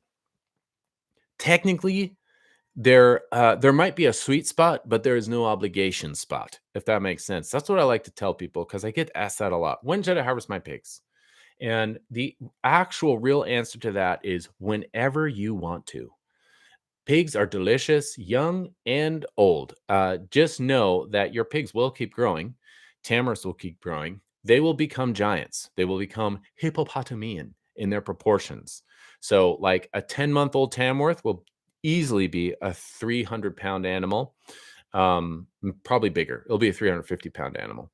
And then, because they're slightly slower growing than other pigs, but their flavor is awesome. I love Tamworth pork. So good. So I would say, here are your considerations. If you want more fat, let the pig go 8, 9, 10 months. If you want a leaner pig, harvest it at 6 months. It'll be a smaller pig, but it'll be lean. If you run out of feed, harvest your pigs. If you can't afford to buy more organic hog mash, kill your pigs, harvest them. The longer you let them go, the more fat they will deposit, which maybe you want, because you're going to make a ton of rillette, right? You're going to make a bunch of this. And you want to freeze a bunch of back fat for venison sausage you're going to make later. So let them go longer. Get that big subcutaneous fat layer that you can use. So when should you harvest your pigs? Whenever you need to, whenever you want to. That's the time. The pig will fit your goals and serve them zealously. So do that. It's awesome. Let's see. I want to see if I have any more comments. I'm not familiar with Barn to Door. Sister Maria Filomena, thank you for asking. Oh, and that's cool. They do marketing and stuff. Thank you, Joshua. Question about heritage ducks and turkeys: slaughter and gut, or slaughter, hang in coolers and gut? Okay, slaughter and gut, or slaughter, hang in coolers and gut. Okay, yeah. So that's one thing I was saying at the beginning. Here I have an example of your second option. Behold, a goose that has been slaughtered, defeathered, and then hung in my cooler, ungutted. All the guts are still in here, including all the fat. I don't do that for turkeys. I do it for waterfowl, for palmipeds, for ducks and geese. And the reason is because I want that fat. That internal body fat is so unsaturated, so oily, that if you eviscerate them on slaughter day, which you can do. That's fine. But a lot of that fat will just run away. It will run out and you'll lose it. And that's like why you harvest them. You want that fat so you can make your beautiful pot of confit. And so to really gain that harvest, chill them, do the kill, the pluck, and then refrigerate. And you could just refrigerate them overnight. That's enough. Or you could do it for a couple days. And then you go in and extract all the guts, and the fat will be solid and chilled. So you can extract it in big chunks without it turning to oil and running everywhere. And then you can even harvest the fat within the small intestine and use that to augment your confit pot. So that's what I do with waterfowl, not so much with the others. The 4 cooking methods that I use for everything. Yes, that is a good idea. That is something we cover in the Meatsmith membership all the time. And I probably repeat it ad nauseum because there are not 1,000 recipes for meat cooking. There are 3. There's not even 4, there's 3. There's braising, pan frying, and roasting. That's it. You don't need 101 recipes for how to cook beef. You need to know how to braise, pan fry, and roast. Just get good at 3 methods. And then you can put any piece of any carcass into one of those methods of cooking and it'll be delicious. There's no part of any animal that you can't make delicious. I don't care if it's a really weird, uncommon cut. If you know how to braise, pan fry, and roast, you can make it good. And so braising is probably the one that people are the least familiar with, but happens to also be the most universal. You can braise, pan fry, and roast, but honestly, if you just learned how to braise, you'd be good because there's nothing you shouldn't braise. You could braise a pork chop and it would be awesome. It would be stupid delicious. So what's braising? Braising is get a pot like this that I happen to have my goose confit in. You want a heavy pot with a nice heavy lid. And that is for tough cuts. Okay, that's what braising is for. And it is the application of low heat that is moist.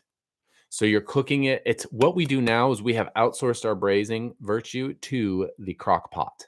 And I like to reprise it, take it back, and use a braising pot with a heavy lid. You get 2 things from a braise. You get fall apart, pullably tender, fall off the bone tender meat. That's what comes out of a braise. And the braising liquid, the juice, the meat juice, the meat liquor that you're cooking it in that is seasoned with vegetables and the cooking meat. That's what a braise is. So like you could even braise, the leg and thigh of a goose. In fact, super delicious. You could part out the goose and you could braise and pan fry its entire carcass. So what you would end up doing is braising the legs and the thighs and then sear the breasts like steaks. That's one way to deal with the differing qualities of toughness and thickness that you have between the breast and the thighs and the legs. You just cook them differently. Braise one, pan fry the other. So braising, you put the legs in a pot, right, with aromatic vegetables, carrots, onions, and celery, half a bottle of wine, maybe some water or broth, and then you simmer it low and slow until the meat falls off of the bone. That's braising. Done. So good. There is nothing on any animal that won't taste good if you cook it that way. So braising is awesome. We use it for a lot of things. We just braised smoked hocks and a brined rolled brisket of beef, which is technically what corned beef is. Traditionally, it's brined beef. We just braised those in a giant pot of beans yesterday. It was awesome. So we can eat the beans on Friday when we tend to fast from meat. And then today we'll add back the meat and we'll have these ham hocks and corned beef with beans and some nice bland rice. It's so good. So definitely learn the 3 cooking methods. Let's see. I want to make sure I'm getting everything here. All right. Yeah, Canadian bacon. Is there anything someone asked from Instagram actually? Is there anything in the membership about Canadian bacon? Here's what we teach in the membership. We teach the mother recipe. Okay. And then we do even go into some of the sister recipes, the offshoots, right? But here's what we do when we cure meat in the Meatsmith membership. We flavor it, but we're also preserving it until the end of the cosmos, no matter where it's hanging. So I show you how to cure meat and then hang it in your kitchen immediately. It never goes bad, it only goes good. And I teach you the mother recipe for that, which means it is how we salt meat enough to preserve it, but not a grain more, not any more salt than is absolutely necessary. And that is just enough to preserve it until the end of the cosmos, but not be too salty when you eat it. That is a very fine balance.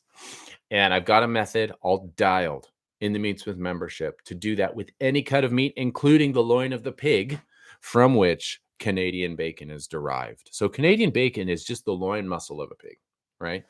Where the chops or the steaks come from. And it's usually a huge pig and it's very lean. And yes, you can do that.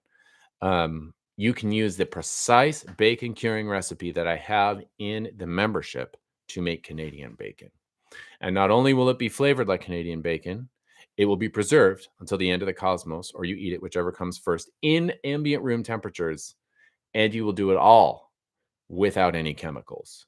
No nitrate, no nitrite, no synthetic curing agents, just sea salt, and maybe a little unrefined Demerara sugar. And that's all in the membership.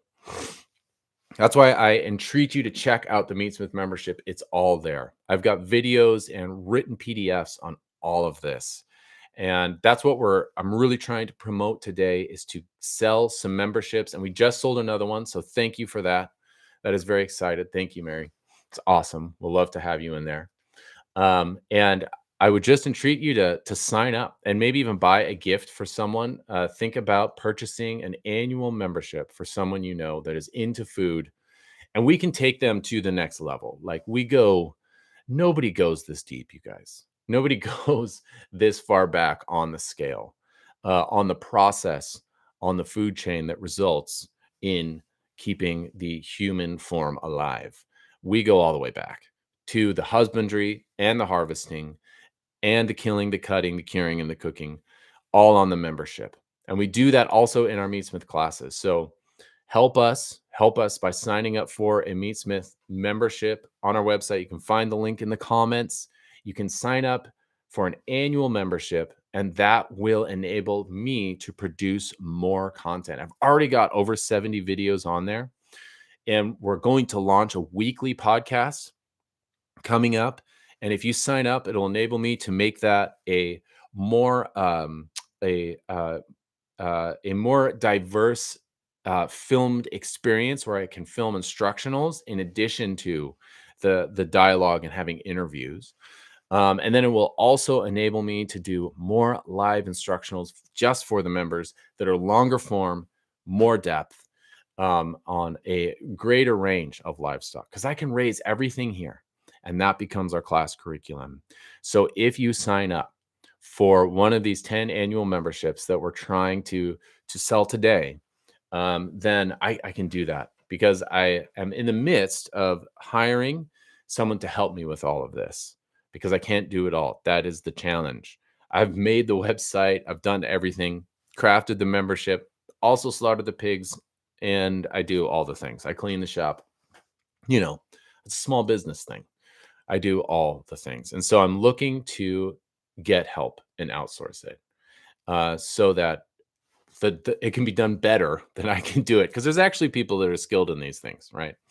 I should just stick with the killing and the cutting and the curing, because I can do that, and the raising of the animals, and then get help with launching our storefront so it works beautifully, streamlining the membership, which ultimately means a website rebuild, so we can just slick the skids and keep the membership working smoothly. And so that's what we're trying to do. And thank you. Village Economy says that there's way more value than cost in the membership. That's really great. Thank you for that. Yeah, thank you. Yeah, buy that gift buy the membership as a gift. We got people on Instagram watching right now and testifying to the value of the membership. It really is, because what it does is it gives you a skill. And this is stuff that you can use every single year. You'll be able to harvest the pigs that you raise and over and over again and develop and even get better at it. Because ultimately these are just old school virtues. They're really good and they enrich your life. So sign up for an annual membership. Get one as a gift for someone else, and we can keep it going, and we can continue to expand it, which is what I'm really particularly excited about for 2026, because I am taking on help, and I'm excited at what this help will enable me to do. It'll enable me to record more, to get more out there, and to film more for the Meatsmith membership. It'll be really good. Let's see. Oh yeah, thank you, Village Economy.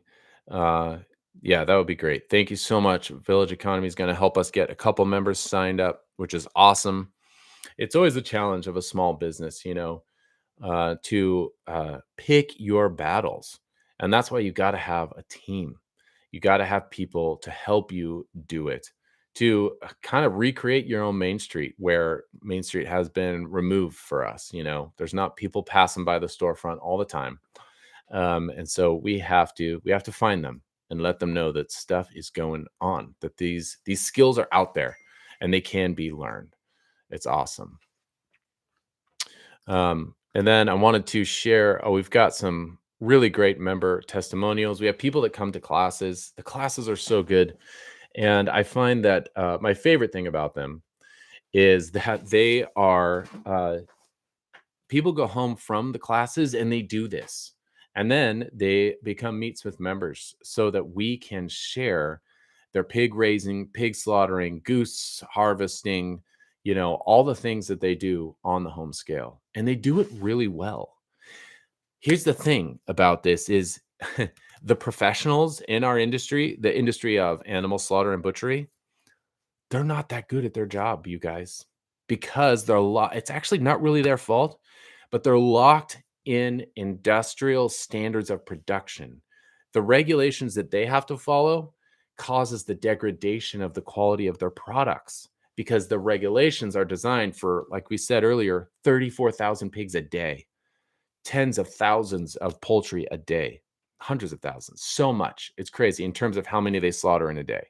That's what the regs are made for, even for the small scale professional slaughterman or butcher who's doing, 10 cows a day.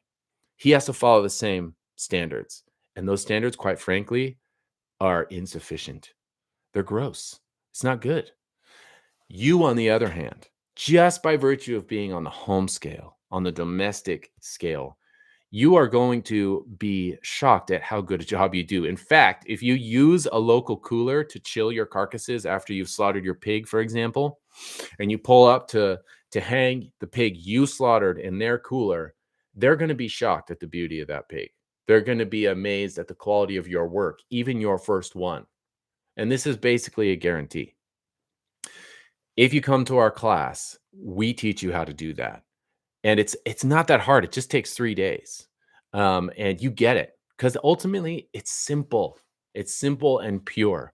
And I've whittled down the process to where we can really guarantee that you do a really good job. And the only problem you're going to have when you learn how to harvest your pig with us, and then you go home and do it, is what to do with the overwhelming abundance of the harvest. That's always the biggest challenge. The biggest challenge is you underestimated how much freezer space you need because the yield you get from your own pig or goose, whatever it is that you harvest in your backyard that you raised and harvest yourself, the yield is far more than you can imagine, than you anticipate.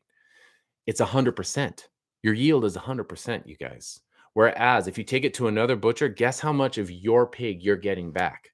Maybe 50% of that pig, of the hanging weight. They remove all the bone, all the skin. If they don't even retain the skin at the beginning, and most of the fat. You are getting less than half of that animal, but they're still charging you for processing the entirety of it. That is the major flaw in meat as it is processed today. So do this in your backyard. And that's why I have these classes so that you can get all that value out of the pig that you have so painstakingly raised and fed well, right? And that's what the family pig class is all about. We're going to do that. We have one next weekend where we're going to do a family pig 2 class. And if that's too soon, check out farmsteadmeatsmith.com, go to upcoming classes and look at our class that's coming on April 16th, 17th, and 18th of next year.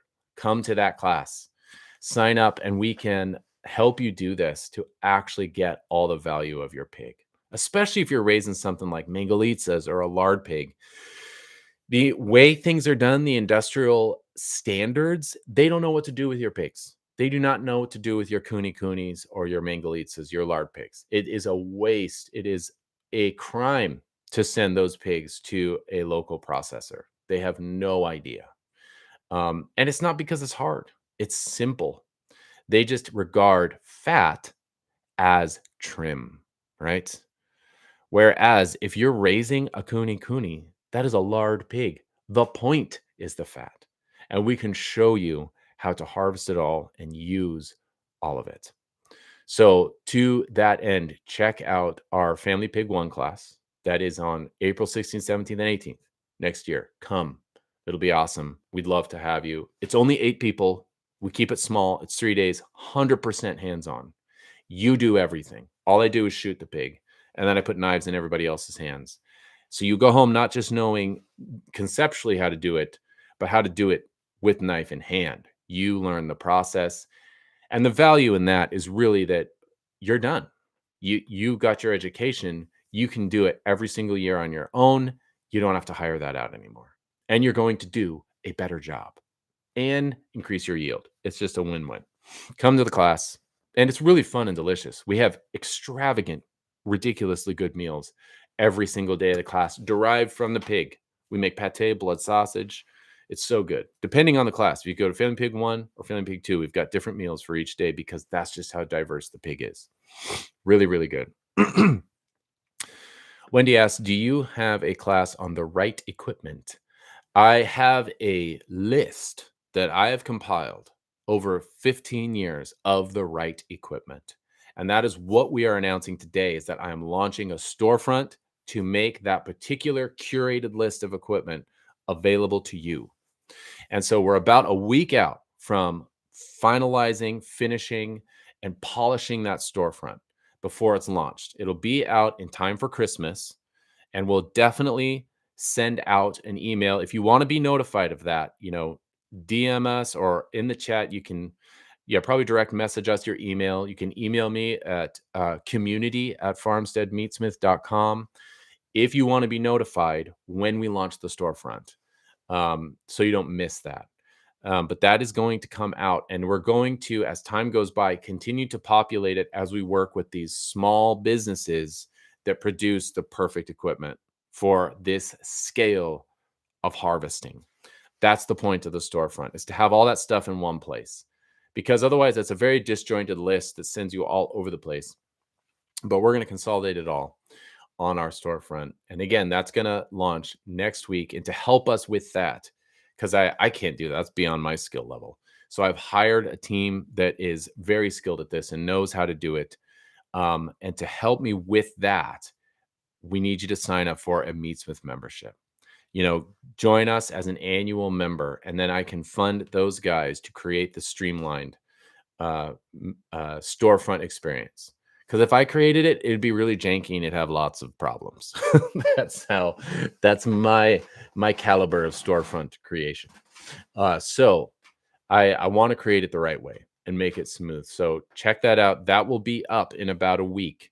And to help us do that, that's why we're trying to sell these. We want to get 10 new members to join the Meatsmith membership as annual members during this live stream so that we can get those out there. It'll be awesome.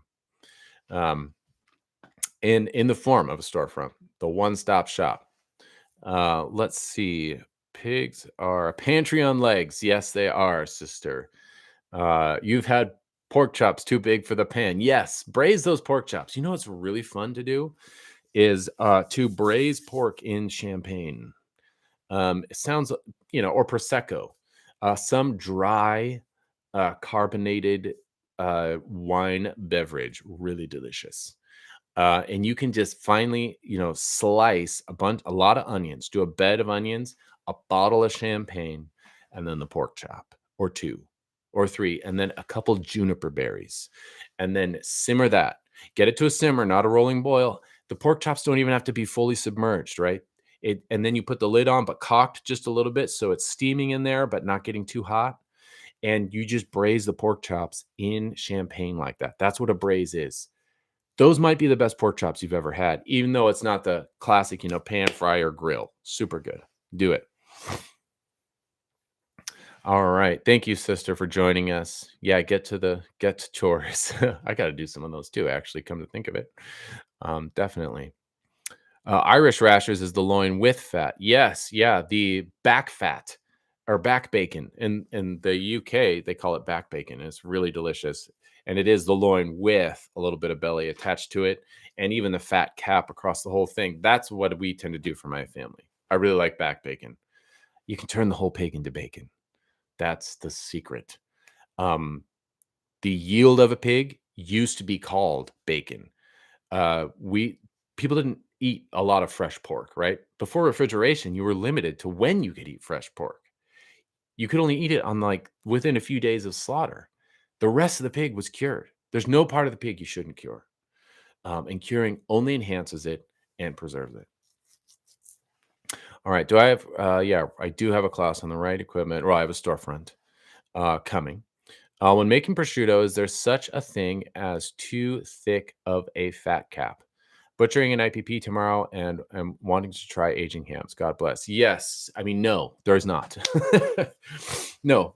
Your IPPs will be great. I know they're on the large side of the spectrum with a little bit of that Cooney blood in there, but you're never going to be, no, even if it is a Cooney and he's got 3 inches of back fat, no, you're good. Don't worry about it. Cure it. No such thing as too thick a fat cap on an IPP. Definitely do the scald and scrape. Scald and scrape it so you retain the skin. You do want that layer on there. And if you haven't, join the Meatsmith membership as an annual member, because what I have in there is how to slaughter a pig, how to scald and scrape. It's even a lard pig. It's an American guinea hog in there, which removes the hair and the pigmented layer of skin.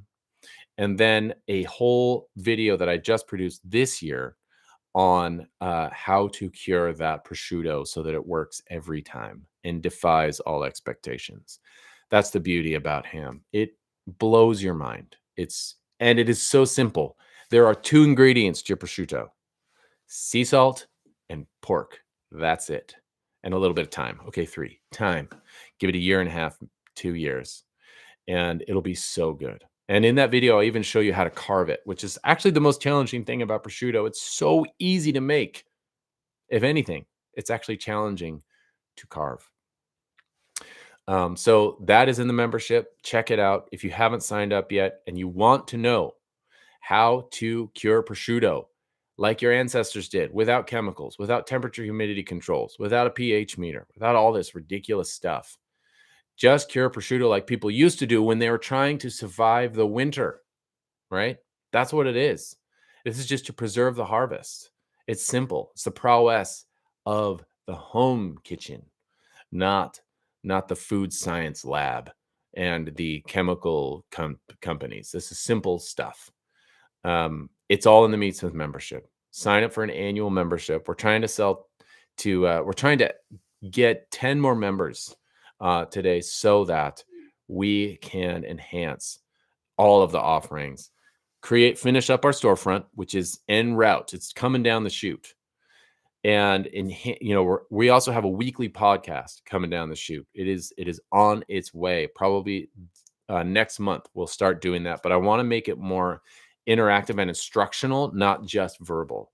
And for that, I need more members. I need to be able to enhance some of my equipment, which is a cost, which requires a cost to make that happen. And then I want to, in addition, that will also enable me to create more live, prolonged instructional membership films, where I can just capture what I'm doing out here, which is every day we're doing, you know, animal chores and harvesting and traditional preservation. And I want to put that on the membership so that you can do it too. Like make prosciutto, like scald and scrape your pig, and all of those wonderful things. So check it out, sign up for an annual membership, buy one as a gift to help us get to our goal of 10 new annual members. And thank you. I think we just sold one more. So that's wonderful. Welcome, Tim. We are very happy to have you in the membership. It'll be awesome. Thank you for helping us out today. And then let's see. Oh, that's great. This is already a member. That's great. Just joined a few days ago. Oh, that's awesome. Cool. Yes. And as a member, Elise, I think you have access to the closed Facebook group, the Meatsmith table. Make sure you ask to join that, because only once you ask to join, then I can approve you. And then document your slaughter as you're going. If you have any questions, you can post things in real time right there on that Facebook feed, the Meatsmith table, the closed group. And other members and myself will be happy to jump on and watch your progress and get, offer any advice if you need it. But I think you're going to do great, and you've got it. You'll be able to harvest that pig and make awesome prosciutto, guaranteed. So that's really great. Let's see. This is awesome. Oh yeah, and then I wanted to share. There is one testimonial I wanted to share.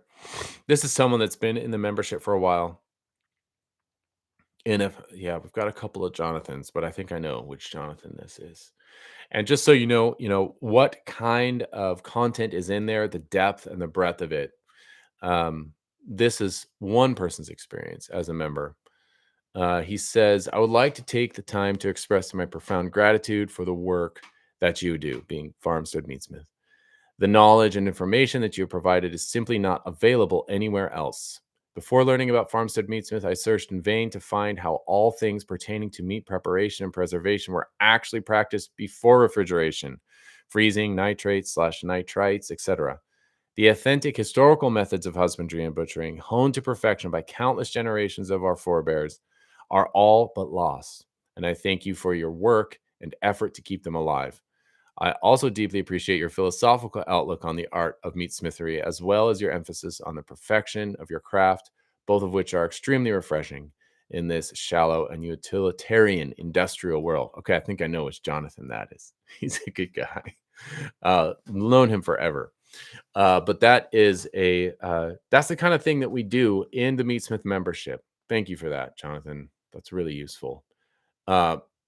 And I wanted to emphasize, he said, I searched in vain to find out how, this knowledge information is not provided elsewhere. And I have to give you all a caveat about that. These traditional methods are, they aren't anywhere. You can't even find them in print.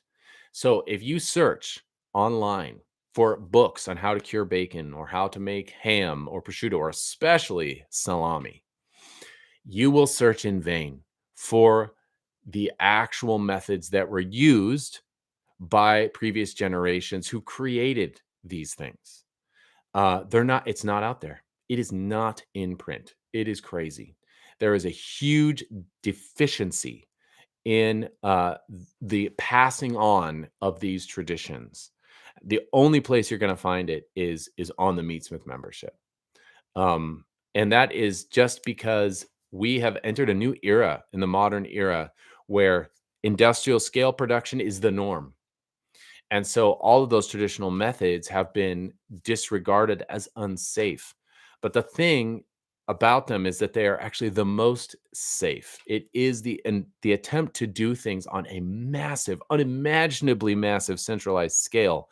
That's what's unsafe. That's what creates the danger of food poisoning and botulism and all the crazy stuff that plagues our food production now. But actually, traditionally, That was not the case. And so we're going back to those old methods. That's what we do in the Meatsmith membership, shamelessly and fearlessly, because there is nothing to fear. In fact, when you employ the traditional methods, things get so simple. They are the prowess of the peasant home cook. She knows how to do it. It's not, she doesn't need a chemistry degree or a food science degree or a food lab. She can do it simply. She can preserve the harvest, and she can do it while following her nose. That's the reality of the situation. When simple, locally produced food goes bad, it is aromatically obvious. That is one thing that we go to in depth in the membership, the simplicity of this, and basically just building your confidence in these traditional and befuddlingly simple methods. Frequently, I find that the thing that is most difficult to convey is not the complexity of some process. None of these processes are complex. They are insanely, beguilingly simple. It is to convince people that the appearance of simplicity really is what it looks like that. It is just that easy. There aren't more steps. You take good home reared meat that you raised and killed, you put salt on it, and then you take it off, and then you hang it, and it'll be the best thing you've ever tasted. And that's just the way it works. There are no extra steps. There are no mystery chemicals needed. You can do it, and it will be incredible.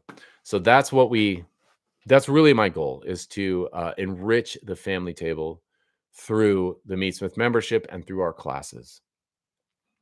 So I just thank you all for coming here and being part of this.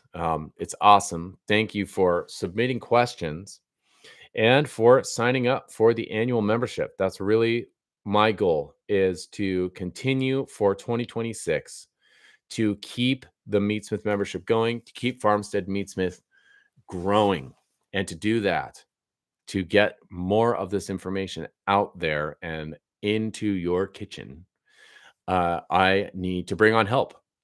And I thought it was fitting, being Small Business Saturday, to highlight one of the challenges of raising a small business, which is that thing where you try to do all the things as a small business owner.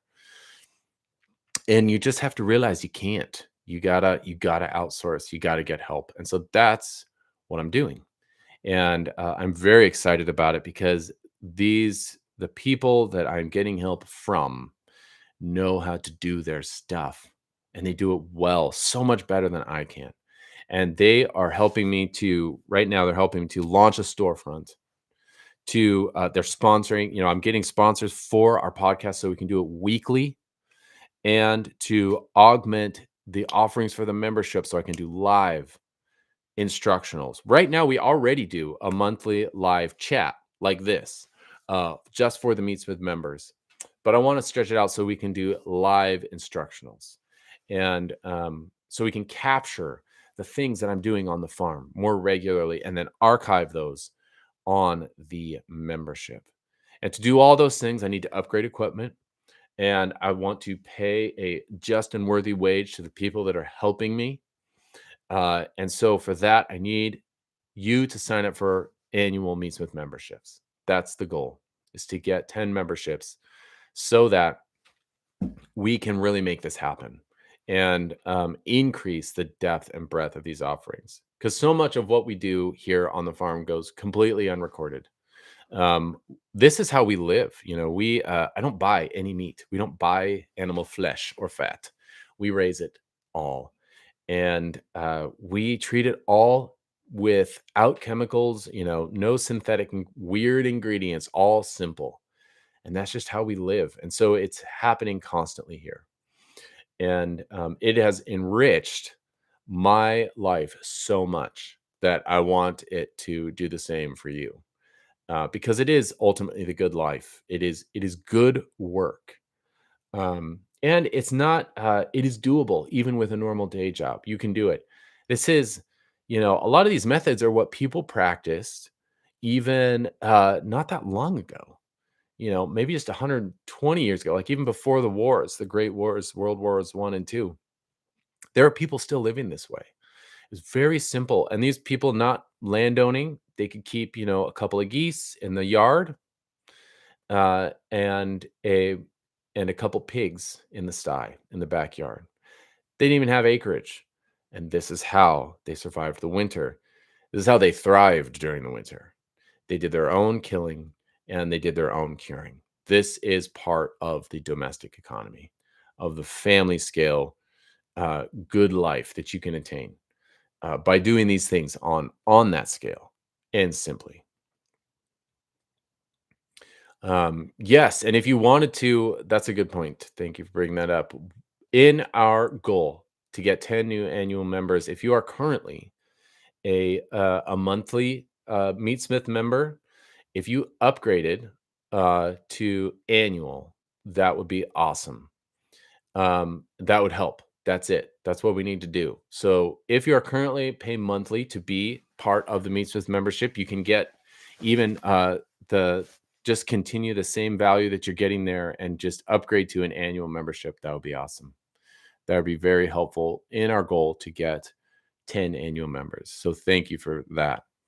Um, that will help us continue this. And the first thing we're going to do, if we can get these 10 the new members to the Meatsmith membership on the annual level, is we're going to immediately do on the 20th, which is Saturday in December, a Saturday in December.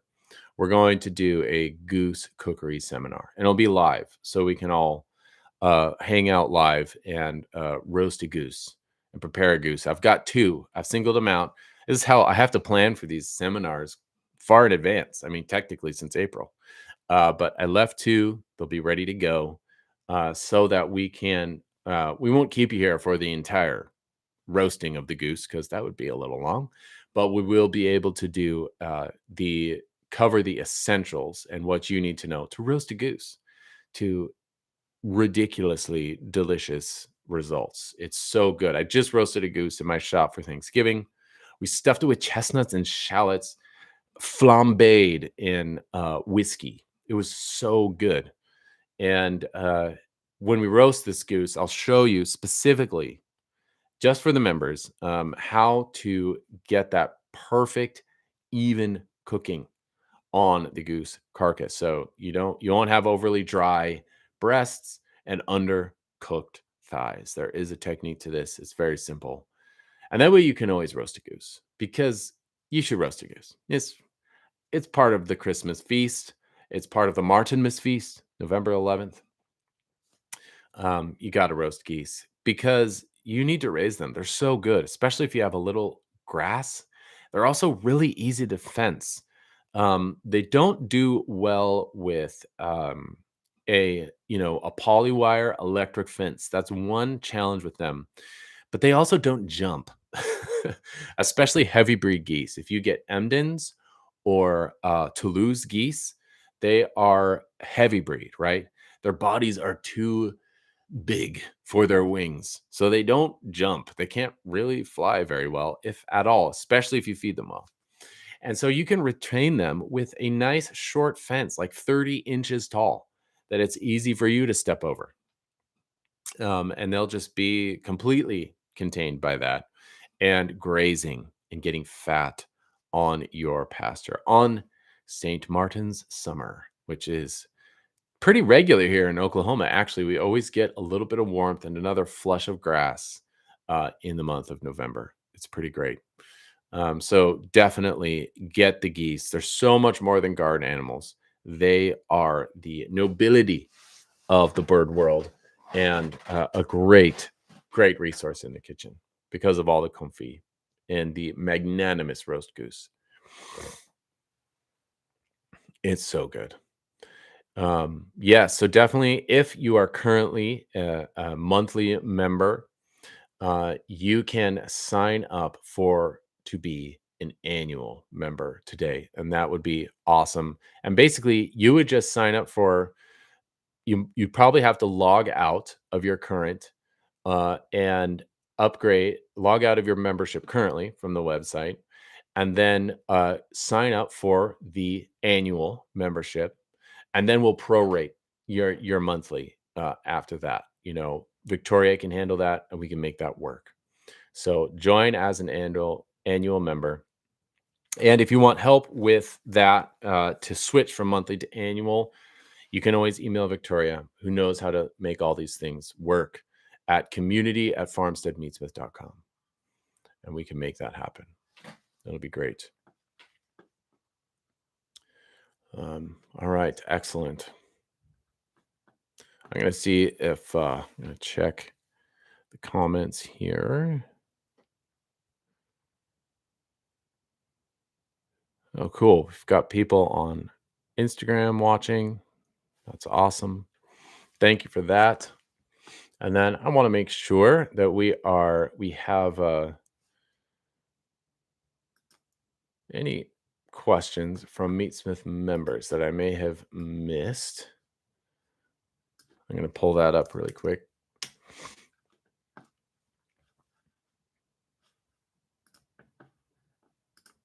One of the main benefits of the Meatsmith membership, to be sure, is the closed Facebook group, because that's where you get to interact with all the other meatsmiths, especially ones that are even in your region doing the same kinds of things, which means you learn what works for you, what works in your region.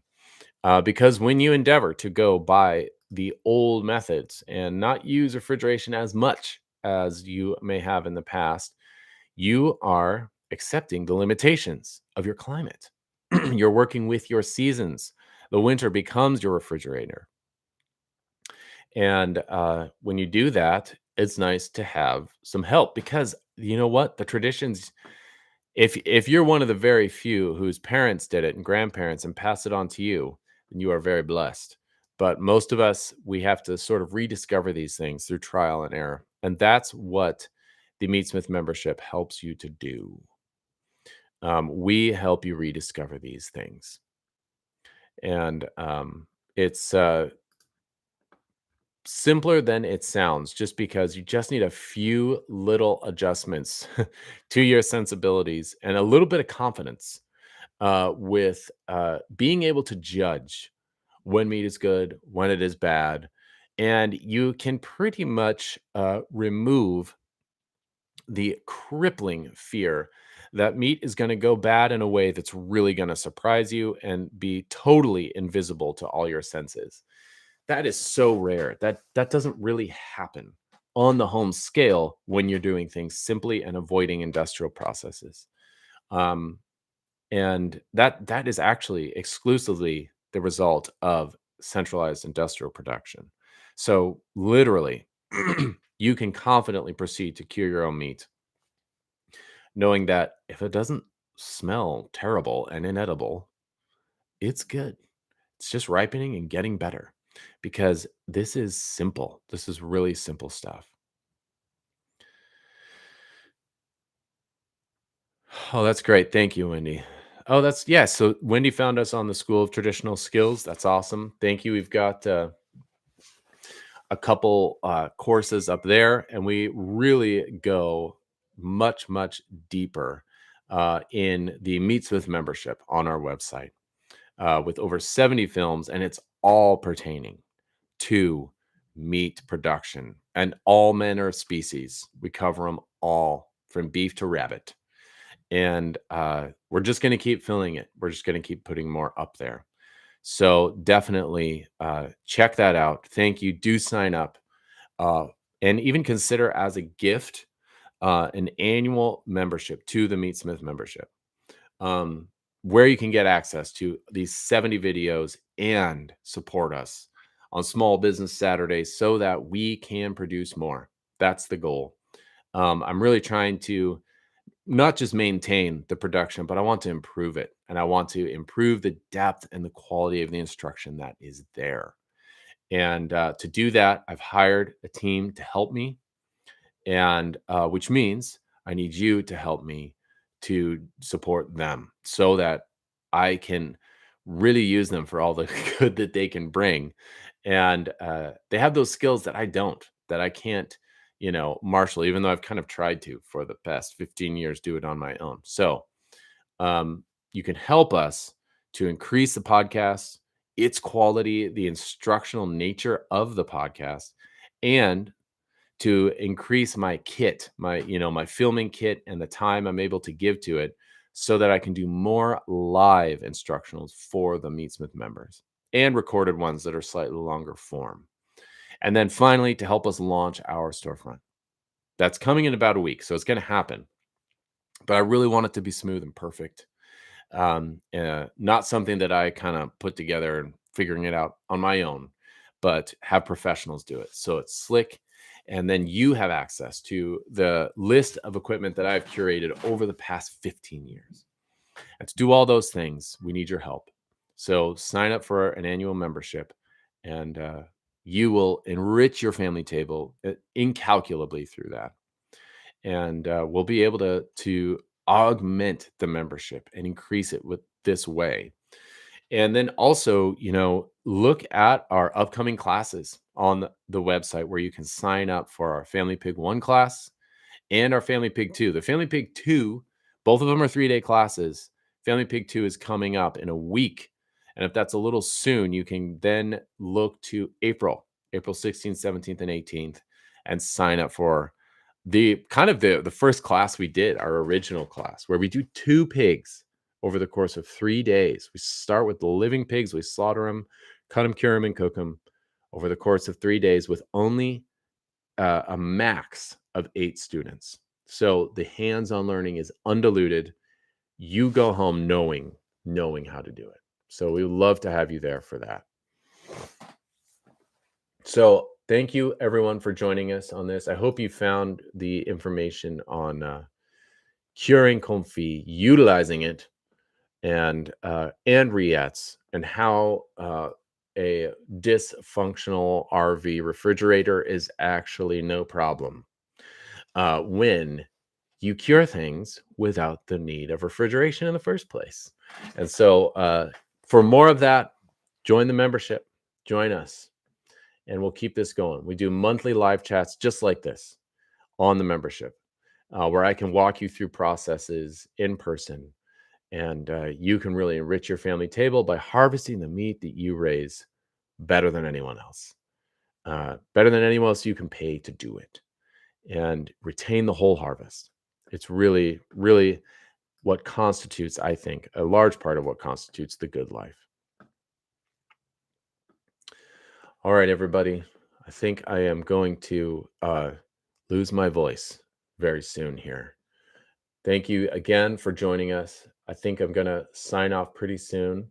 If there are any final questions, I will be happy to address them. Otherwise, join the annual membership, the Meatsmith membership, and we'll do this every month. We'll get together and do live chats so that we can continue to enrich each other's homes with these traditional methods.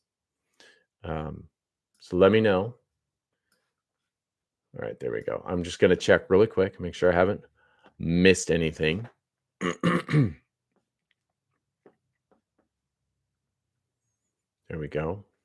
All right, I think I got it. All right, good. Make sure that you've been to farmsteadmeatsmith.com, sign up for our newsletter so that you can be notified when we do schedule classes. Also, sign up for our newsletter so you can get my free bacon curing recipe, or method, I should say. It really is the mother curing recipe method for all cured meats. Sign up for that, and you'll be able to use that forever to preserve your meat deliciously and without compromise. So go to farmsteadmeatsmith.com, sign up for the newsletter, and it'll come up in a pop-up so that you can know when we schedule classes, and you can stay in touch with everything else we're doing. And there's the link to sign up in the chat too, so you can do it that way as well. Sign up for that, and that's when I send that out every time I schedule a class. And we do classes on beef, on goose and duck, on sheep and pig, and anything else. But those are what we've done so far throughout the year. And you can find a class that suits what you need to do for your homestead, and come to that, and then go home with the skill to harvest animals indefinitely on your own, like a good, able peasant better than anyone else you can hire. That's what the classes do.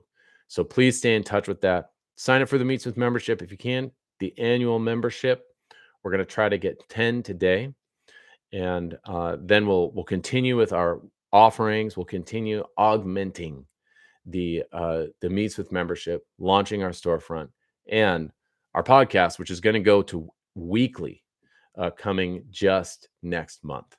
So you can look for that. And really, all these extra things that we're making this push for is why we need 10 more annual members to help us make these things happen. So thank you again, everybody. You've been great. Thank you for your questions, and sign up, and I will see you. I will see you in the membership. Have a blessed day, and we'll see you next time.